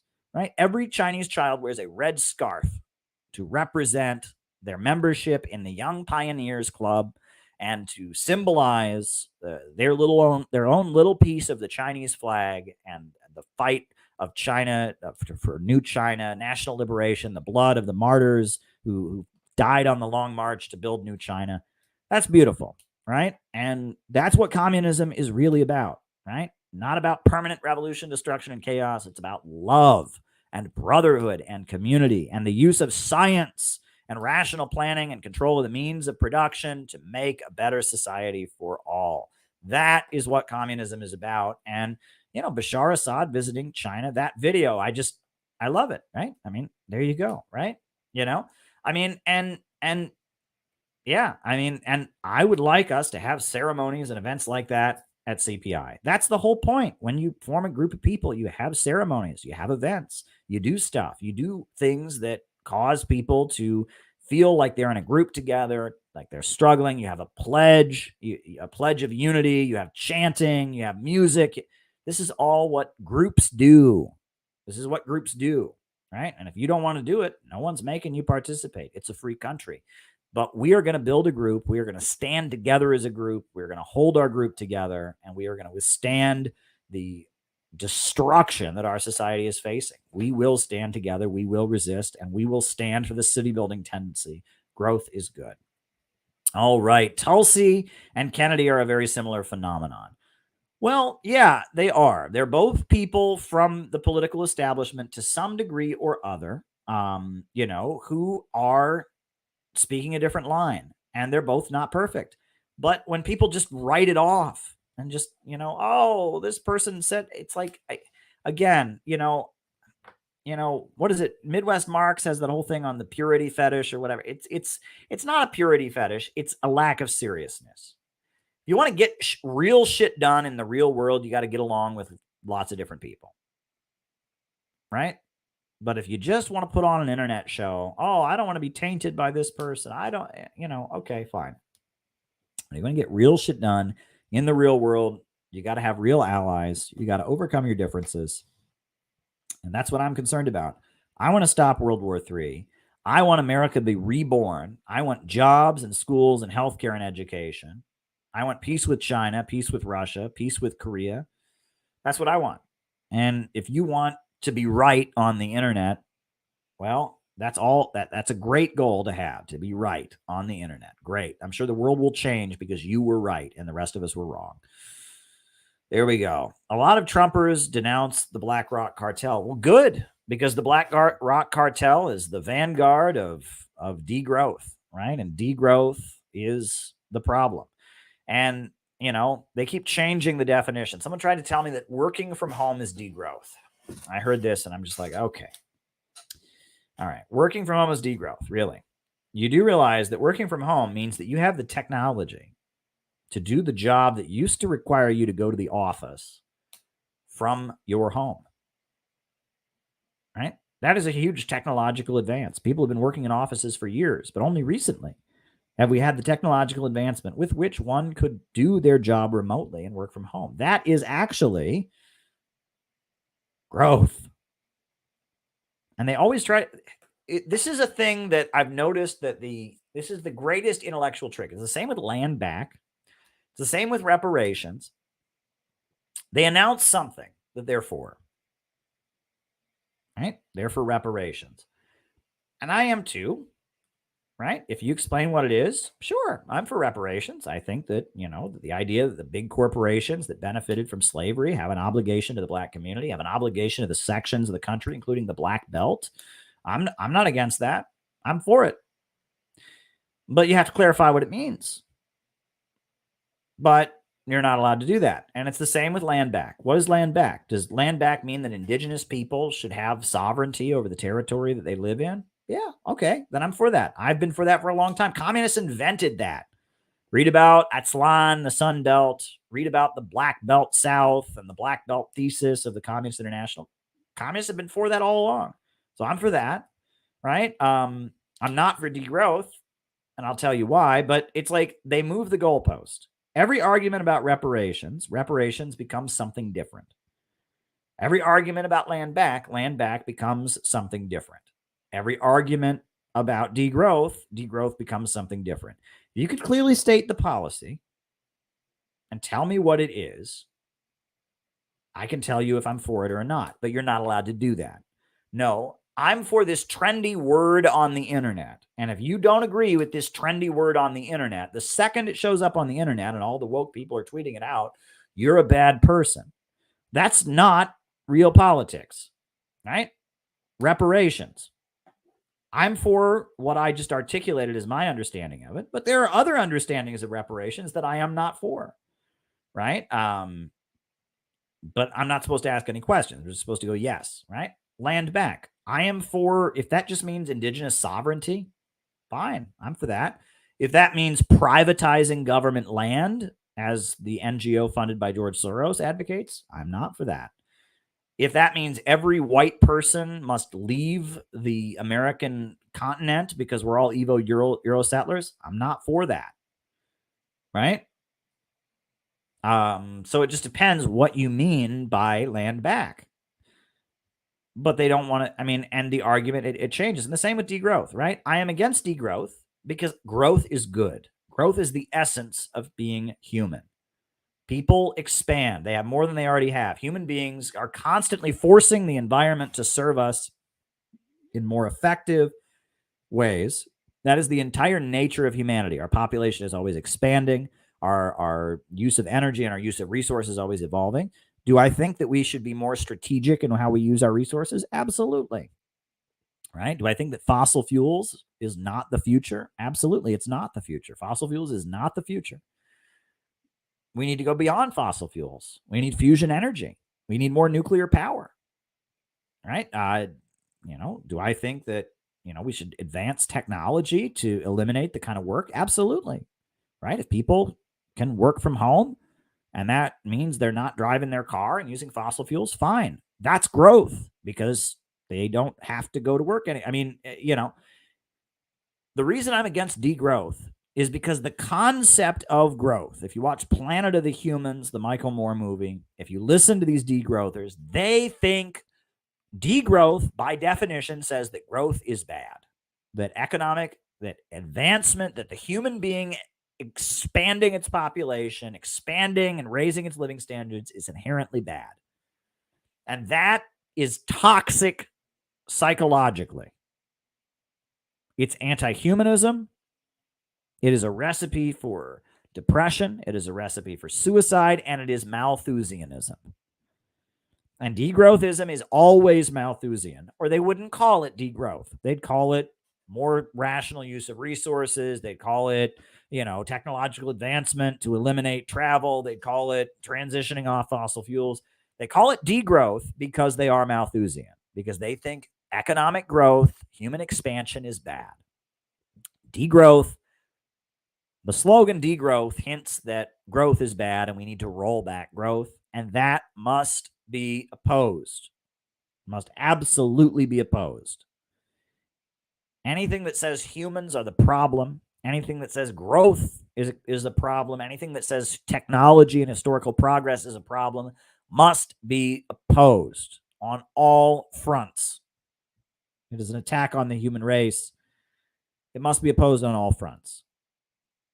But working from home, fine. Working from home. What's wrong with that? That's not degrowth. It's growth. And that they move the goalpost. They want to say, oh, degrowth isn't so bad. It just means working from home. Well, if that's all it means, why call it degrowth then? Right? Because that's not what it means. Right? Right? They want us to own nothing. They want us to eat bugs. They want us to be poor. They want to reduce the population. And they're not secretive about this. The only time that degrowth suddenly means not that is when you're arguing with one of them. And then suddenly the goalpost changes. And it is infuriating to me, to no end, to see all the Republicans and people that are opposing this, rightly, calling it Marxism.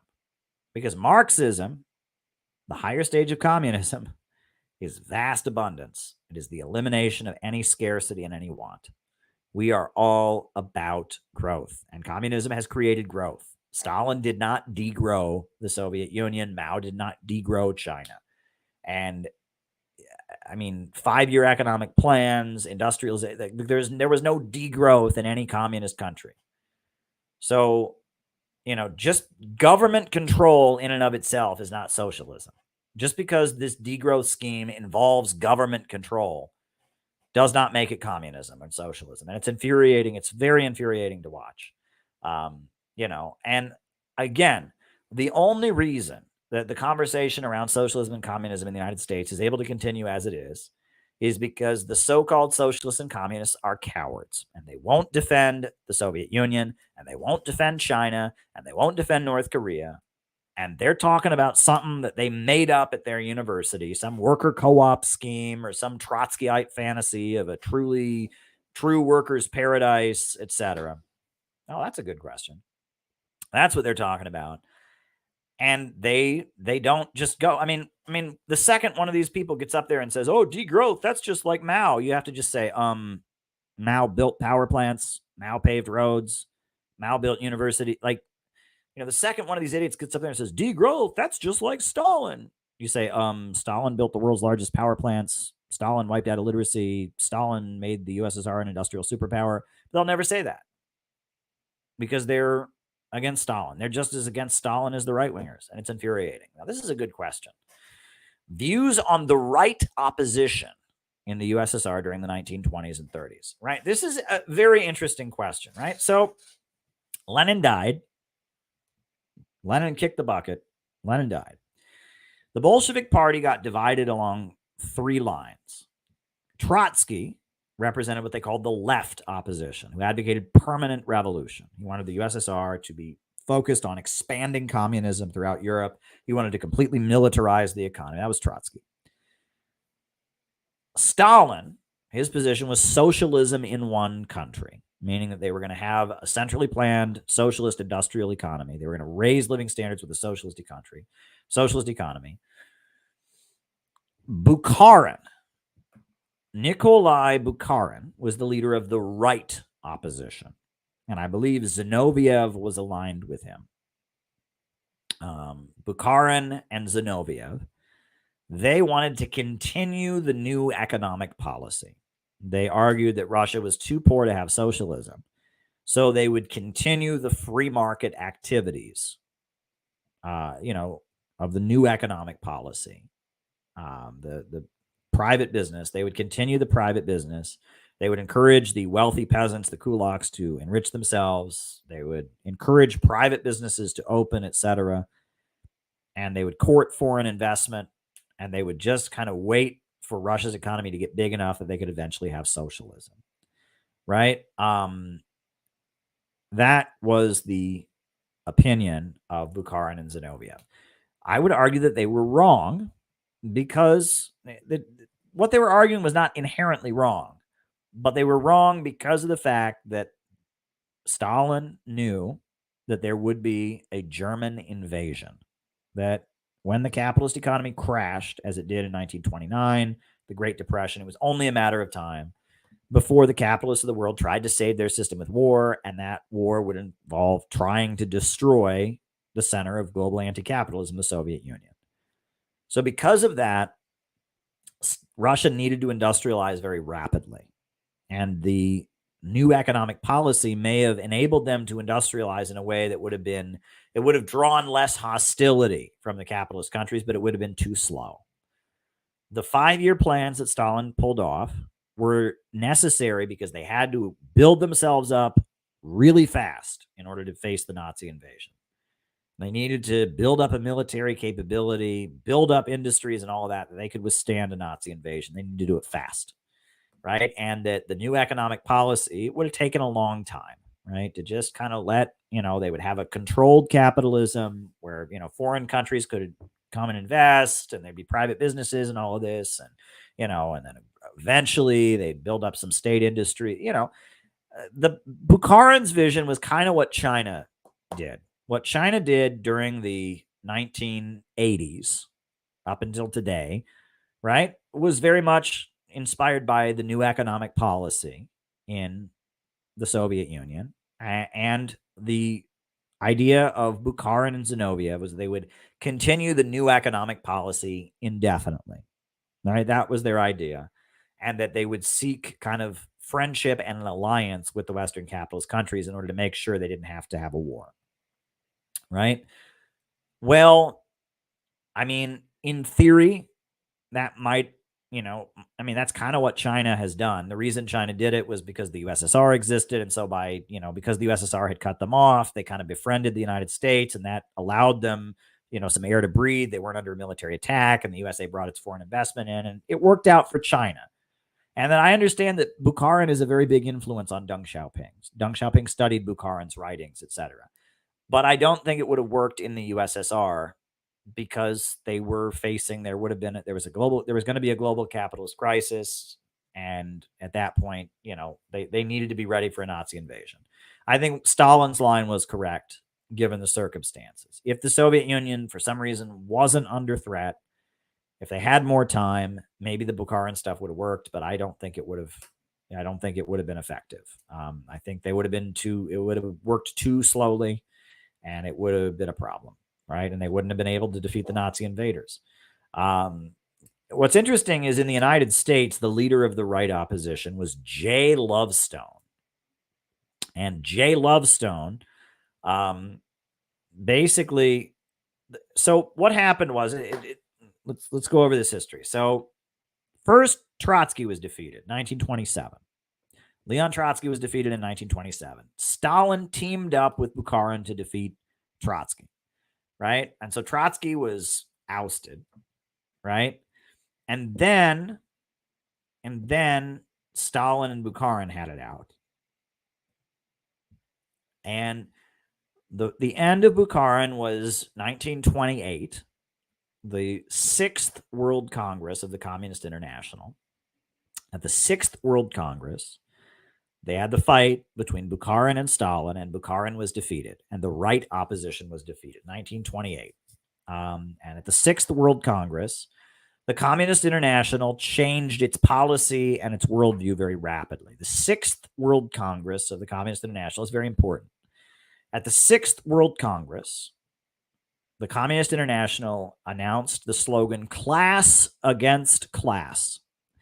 And they argued that there were 3 periods, that the Russian Revolution happened amid the first period, which was the period of uprisings at the end of World War I. You had the German uprising, Hungarian uprising. All these uprisings were happening all over the Western world as World War I was ending. That was the first period. And then you had the Roaring Twenties, which was the second period, the period of capitalist stabilization, the Roaring Twenties. And then they argued they were now entering the third period. And the third period was the period of the Great Depression. They called it a year ahead of time. That's how much they understood economics. 1928, Stalin, he said, we're now entering, the world capitalist economy is going to crash. We're going to have a Great Depression. And that's going to be the third period. That's what he called it, the third period. And in the third period, The main enemy is going to be social democrats, social democracy, because they are going to say that they can enact socialism without a revolution, and they are going to try to mobilize working class people that want socialism against the Soviet Union. And the social democrats are going to be the main danger during the third period. Well, Bukharin said, that's crazy. You can't say that. We're going to make friends with the social democrats, and they're going to arrange for businesses to come invest in the Soviet Union. We can't say that. And Stalin said, no, the social democrats are going to be the main enemy in the third period. And that in the third period, while the capitalist economy is crashing, we are going to mobilize the population to build up socialist industry, right? And we're going to industrialize very quickly. And Stalin argued, and this is fascinating, that what he called captains of industry may be more friendly to the Soviet Union because of the fact that they would want to come invest. And this was actually very true. Fred Koch, the father of the Koch brothers, was a captain of industry, an oil chemist, and he went to the Soviet Union. Henry Ford, and during the early 1930s, during this period, there were a lot of wealthy capitalists who came to the Soviet Union and helped them set up their industries, and were denounced by their own governments for doing so because they just wanted to make money. The lower levels of capital during that period were more willing to do business with the Soviet Union, right? Later the lower levels of capital, moved toward fascism, etc. But during the early years of the Great Depression, there was, read Stalin's interview with H.G. Wells, and you read Stalin's speeches from this time, there was a feeling that social democracy was the main threat, and they called them social fascists, that the Soviet Union needed to rapidly industrialize, and that the global capitalist economy was crashing, and that during the crash of the global capitalist economy, the Soviet Union could rapidly industrialize. That was the orientation of the Communist International from 1928, after the defeat of Bukharin, until 1935 for the 7th World Congress, where they switched to adopting the Popular Front tactic. Now, when they came out with this policy of saying our main focus will be fighting the Social Democrats, we are going to rapidly industrialize the Soviet Union, and the capitalist economy is going to crash, J. Lovestone, who was the leader of the American Communist Party, he had the majority of the party backing him. He said, no. He said that might apply for the rest of the world, but America, the American capitalist system, is different. We're not going to have a Great Depression in America. Not going to happen. He said that the American capitalist system wasn't going to work, and that because the Americans were so right-wing, we have to be friendly with the Social Democrats here in America. We have to be friendly with them because, the Social Democrats here in America, they're socialists too. We have to be friendly with them. So Stalin expelled J. Lovestone from the Communist Party of the United States for American exceptionalism. Google it. The phrase American exceptionalism was invented by Stalin, and it was the label that he put on the ideological deviation of J. Lovestone. And he expelled J. Lovestone. And J. Lovestone then started his own Communist Party called the Communist Party Opposition. Right? It was called the Communist Party, parenthesis, Opposition. And they were this other Communist Party, and people called them the Lovestonites, and they were just J. Lovestone's group, and they were trade union activists, and they were in the American Federation of Labor, and they called themselves communists, and they had their own newspaper, and they were against Stalin, but they said the Soviet Union was socialist, and they really rejected the theories of the Communist International, but they argued the Soviet Union was still socialist or whatever.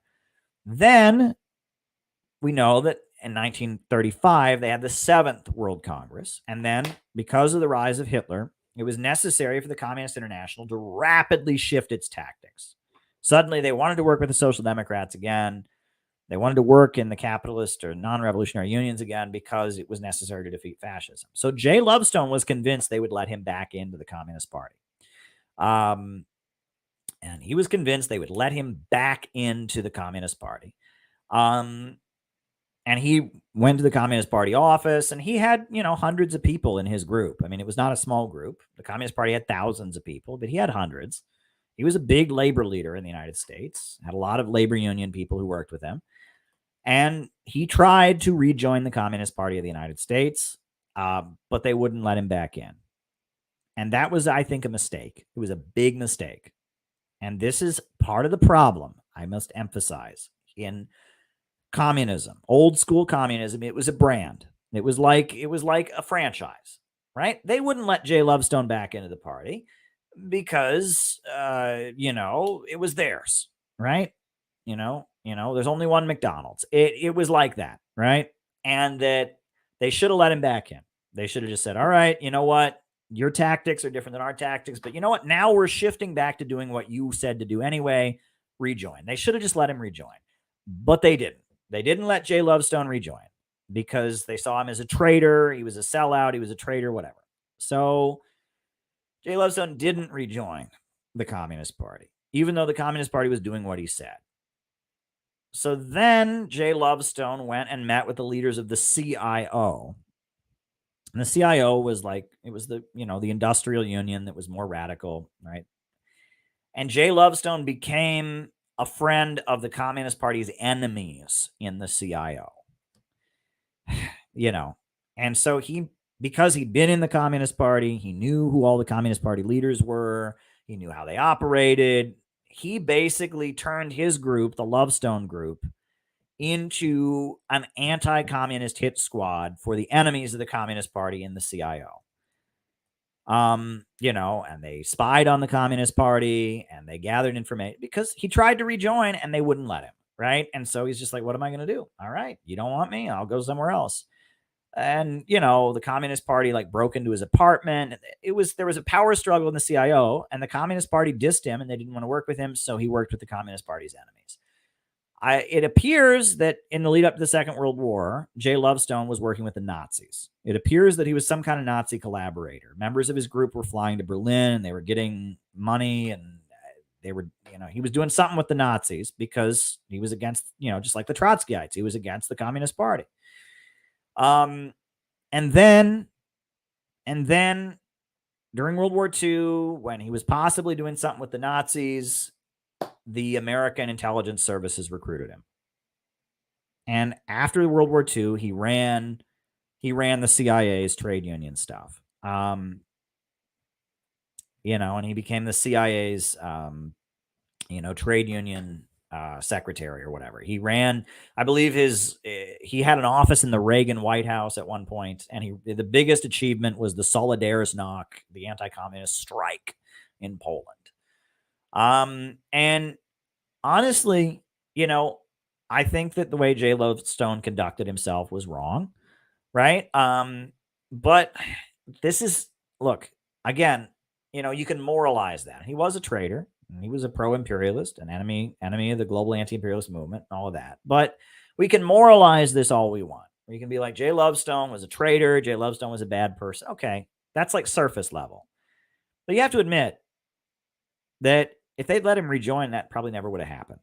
And that if you look over the history of the Communist Party during these years, there's way, way, way too many people who this is the story of. Sam Marcy. I was in the Workers' World Party for many years. I was in the Workers' World Party. And why was the Workers' World Party formed? It was formed because Sam Marcy, right? Sam Marcy, who was in the Communist Party,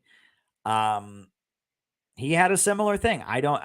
He felt that it was because he was Jewish, because he was foreign born, because he grew up speaking Russian. They wouldn't let him be a leader of the Communist Party. And there was one Communist Party, and the Communist Party was trying to Americanize itself, was trying to play up how American it was. They found two white guys, William Z. Foster, an Irish Catholic, and Earl Browder, an Anglo farmer from Kansas. And they were trying to play up how American they were, even though the majority of their members were immigrants or black or Jewish. They tried to play up, oh, we're just this wholesome American party. And so Sam Marcy, they marginalized him, right? He had a Russian accent. He was Jewish. He spoke like this. You watch videos of Sam Marcy, that's not a good impression, but he got marginalized. So what did he do? He became a Trotskyite. He was in the Socialist Workers Party, but the Socialist Workers Party was way too anti-Soviet for him. He loved the Soviet Union. He was loyal to the Soviet Union. He was loyal to communism. So Sam Marcy, he quit the Trotskyites. He started his own party, the Workers' World Party. And everyone looks at the Workers' World Party. The Workers' World Party was just an attempt to form a more radical version of the Communist Party USA. That's all it was, right? It was an attempt to form a more radical version of the CPUSA. Why was there a different party? Because that was a big problem with communism. That was a weakness of, when you had the Communist International, when every country had their official Communist Party, that's not how Mao took power in China. Mao made allies with all kinds of different people. And communist parties that take power and in a revolution, they tend to make allies, etc. They build united fronts. But unfortunately, when communism was a brand, when there was one Communist International that met in Moscow with affiliated parties in different countries, certain people got to be the leaders of the brand in their country. And they protected it with their life. It was their money. It was the way they got paid. It was their gig. They were the leaders of the official Communist Party. That was a problem. It was a big problem. And I believe there's a lot of people like Jay Lovestone, like Sam Marcy, that would have been great allies and friends of the Communist parties if they hadn't become like that. Right? And the Communist Party USA, you must admit, they're still like that. The deranged attacks they've leveled against the CPI, it's the same mindset. We're the brand, we're the party, and that's why when people were telling me they wanted to take over the Communist Party, I said, no. I said, you're not going to do that. It's rigged, right? That's like trying to get someone to sign over their house or their card. Certain people control the Communist Party USA. That's their whole life. It's their income. It's their property. They're not going to give it up. Right. And, people have been trying to take over the Communist Party for decades, and none of them had any success. The FBI took over the Communist Party, and now they'll make sure no one else does. Right. The fact that the communist parties of the world became very much, I don't know what you want to call them, brands, gigs, somebody's property. That was a big problem. Right? If Jay Lovestone had been able to rejoin the Communist Party or been able to been a friend of the Communist Party that they promoted, maybe he didn't rejoin, that would have been better. Sam Marcy, if he'd have been allowed to emerge and be a leader of the Communist Party, even though he wasn't, he wasn't a white dude from Iowa or whatever, the communist parties of the world, they had a very much a with us or against us attitude, and that hurt them. It hurt them, right? It hurt them. I've heard stories. I love William Z. Foster and I love the Communist Party, but Nelson Peary, one of my favorite writers, he tells the story. After World War II, he came home from World War II and he joined the Communist Party. There was a wave of lynchings in the United States after World War II. I don't know if you've heard of this, but after World War II, there was a wave of lynchings of black people in the United States for wearing their military uniforms, right? It was just racist white people didn't like seeing black people in army uniforms. They would lynch black men for wearing army uniforms. Horrendous, utterly horrendous. And so in the light of the post-World War II lynching wave, he decided he had to join the Communist Party because they were anti-racist. So Nelson Peary joined the Communist Party. And he talked about how he went to their state convention in Minnesota, couple hundred people are in the room, and they had resolutions. And every resolution was unanimous. They had a resolution to honor Stalin. Everyone, all in favor, aye. All opposed, okay, it passes. Resolution to honor the labor unions. They passed the resolution. So then they had a resolution to honor Tito, Josip Broz Tito, the leader of socialist Yugoslavia. They said, all in favor of this? And he said, well, I'm against it. and the room fell silent. And they said, why are you against it? And he said, well, I think Tito is kind of like Earl Browder. He's a reformist, blah, blah, blah. And the room was like kind of awkward. And then they took a vote, all in favor. Everyone else voted yes. And then he abstained. And then afterwards, they took him aside and they said to him, the party I don't think the party's right for you. You don't really get what we're about. That wasn't nice the way and he was in big trouble for doing that. But then the next day, the headline on the Daily Worker was Stalin denounces Tito. And so he walked back in, and suddenly they didn't want to expel him anymore. They thought he was a genius. Oh, he's a hero. Stalin denounces Tito. And they were high-fiving him. And but that shows you there was an atmosphere that was created in the communist parties. We can just be real about this, where people weren't allowed to disagree, where, discussion was discouraged. And that atmosphere led the communist parties to be isolated.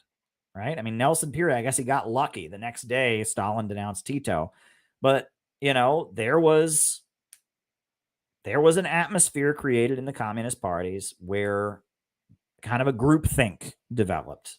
And, and I was in the Workers' World Party, and the Workers' World Party was the exact same way. And the PSL is the same way, too. If you disagree, they call that uncomradely. Right? When I was in the Workers' World Party, if you disagreed with something, they would take you aside and say, why don't you have any respect for our leadership? Do you not have faith in our leadership? And you create an atmosphere where it's not okay to ask questions. It's not okay to disagree. And what that leads to is the group isolating itself. Because eventually someone's going to come along and say, I think we can do it this way. And if you can't learn to have a healthy debate or discussion within an organization, it's going to lead to a situation where you're either with us or against us. And so people like Jay Lovestone are like, well, fuck this, I'm leaving. Fuck this, I'm leaving. And pretty soon you're going to be isolated, right? That, and I look at that is one thing that, if you look over the history, all the amazing things the Communist Party achieved in the 1930s. Right? I am for them. They did so many amazing things. But the Soviet Union, because the rest of the planet was having a Great Depression, and it was, people were literally starving on the streets, right? Because of that, and the Soviet Union was rapidly industrializing, eliminating poverty, a lot of people got into this mindset that the Soviet Union was heaven on earth. The Soviet Union was paradise. The Soviet Union didn't have any flaws, right? They eradicated unemployment. They were rapidly industrializing while the rest of the world was impoverished. And a lot of people in the communist parties had this attitude, well, if the Soviet Union says it, they must be right because the Soviet Union doesn't make mistakes and the Soviet Union is heaven on earth and Stalin is amazing. And the Soviet Union was great, but it wasn't heaven on earth. And there were big problems in the Soviet Union. There were very big problems in the Soviet Union, despite all the great things they were achieving. And that's why when Khrushchev came out in 1956 and gave his secret speech and said, oh, Stalin was an asshole, all this stuff about Stalin that we all said was lies. Well, it turns out it was all true. A lot of people turned against communism completely. There's a CIA book that was published, a very effective, widely circulated anti-communist book called The God That Failed. And the reason that book is called The God That Failed is it's 5 or 6 ex-communists, Richard Wright, Arthur Kessler. It's called The God That Failed. And I'm telling you, communists, it's not God, right? If you make this into your religion, right? If you believe that the socialist countries are heaven on earth and can do no wrong, eventually you will learn that that is not the case. You will visit the socialist countries and you will see the problems that they have, right? And you will see that these are real countries and they're great anti-imperialist forces, but they have problems. But if you blow them up in your head, eventually there's going to be a moment like the secret speech. And that's why the Communist Party collapsed after the secret speech of Khrushchev, because they had led themselves to believe that the Soviet Union could do no wrong. The Soviet Union was heaven on earth. It was amazing. Well, it wasn't. It wasn't. I mean, it had problems, right? They were led to believe, well, Jay Lovestone disagreed with Stalin. Screw him. He's a traitor. He must go away. Well, Jay Lovestone was probably a great labor union leader. He just, he had differences with Stalin, and that when you get in this kind of men's mindset of like, you're with us or against us, and our side is 100% right and the other side is absolutely wrong. Unfortunately, that way of seeing the world can hurt you. And the Soviet Union, it hurt them, right? They had developed that mindset of, the global communist movement until the death of Stalin had the attitude that the Soviet Union was heaven on earth and could do no wrong. It had the attitude of, you're either with us or against us, and that led to, and I would imagine a siege mentality. Exactly. Right. And it came, it justifiably came, but this is something that the global communist movement has largely learned from, right? I mean, we defend, and I will always defend every socialist and anti-imperialist country, and I will point out all their achievements, but I will not pretend that these countries are heaven on earth, because they're not. They have big problems, right? Corruption is a very big problem. Every anti-imperialist country I've ever been to has a huge problem with corruption, because these are countries that are trying to raise themselves up, that have been subjected to horrendous sanctions. I mean, and there's a huge amount of state control over the economy, and you're going to get corruption. Corruption's a big problem in almost every socialist country. That's just a fact. Right? Every socialist, anti-imperialist state has a big problem with corruption. It just does. That is something I have directly observed. And, if that offends anybody, I'm sorry, but it's a fact. There is a big problem with corruption, right? In every anti-imperialist country. And that's, that doesn't mean they're not amazing, right? Cuba has the best medical system in the world. Fact, right?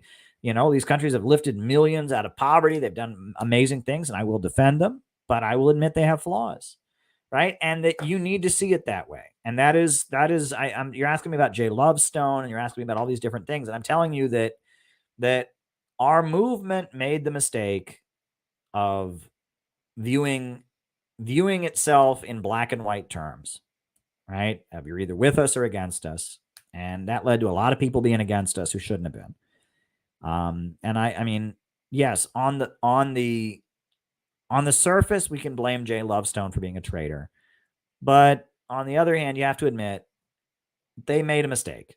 They shouldn't have alienated him in the way they did. And the same with Sam Marcy, the same with a lot of people, right? That the point is to bring together as many people to accomplish our goal as we possibly can. The point is not to, I don't know.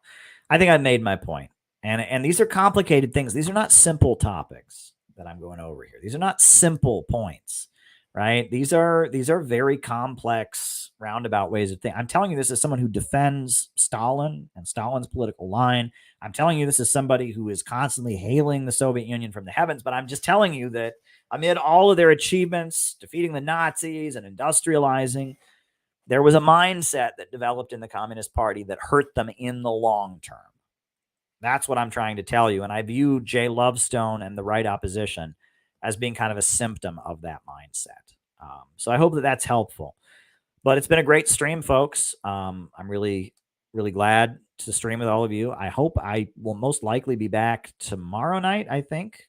Thursday night, I've got a very special stream. It looks like I'm streaming with a friend Thursday night. And yeah, so we'll be back. It's been fun. I guess I'll put on the closing music, and then we're out.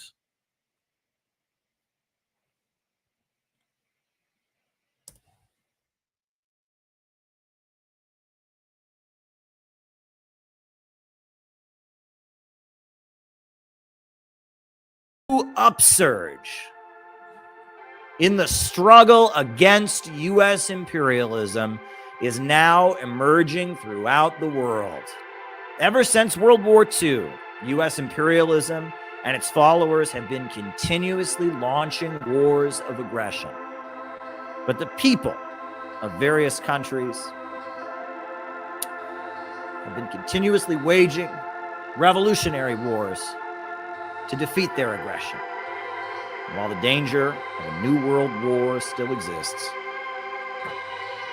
and the people of all countries must get prepared, revolution is the main trend in the world today.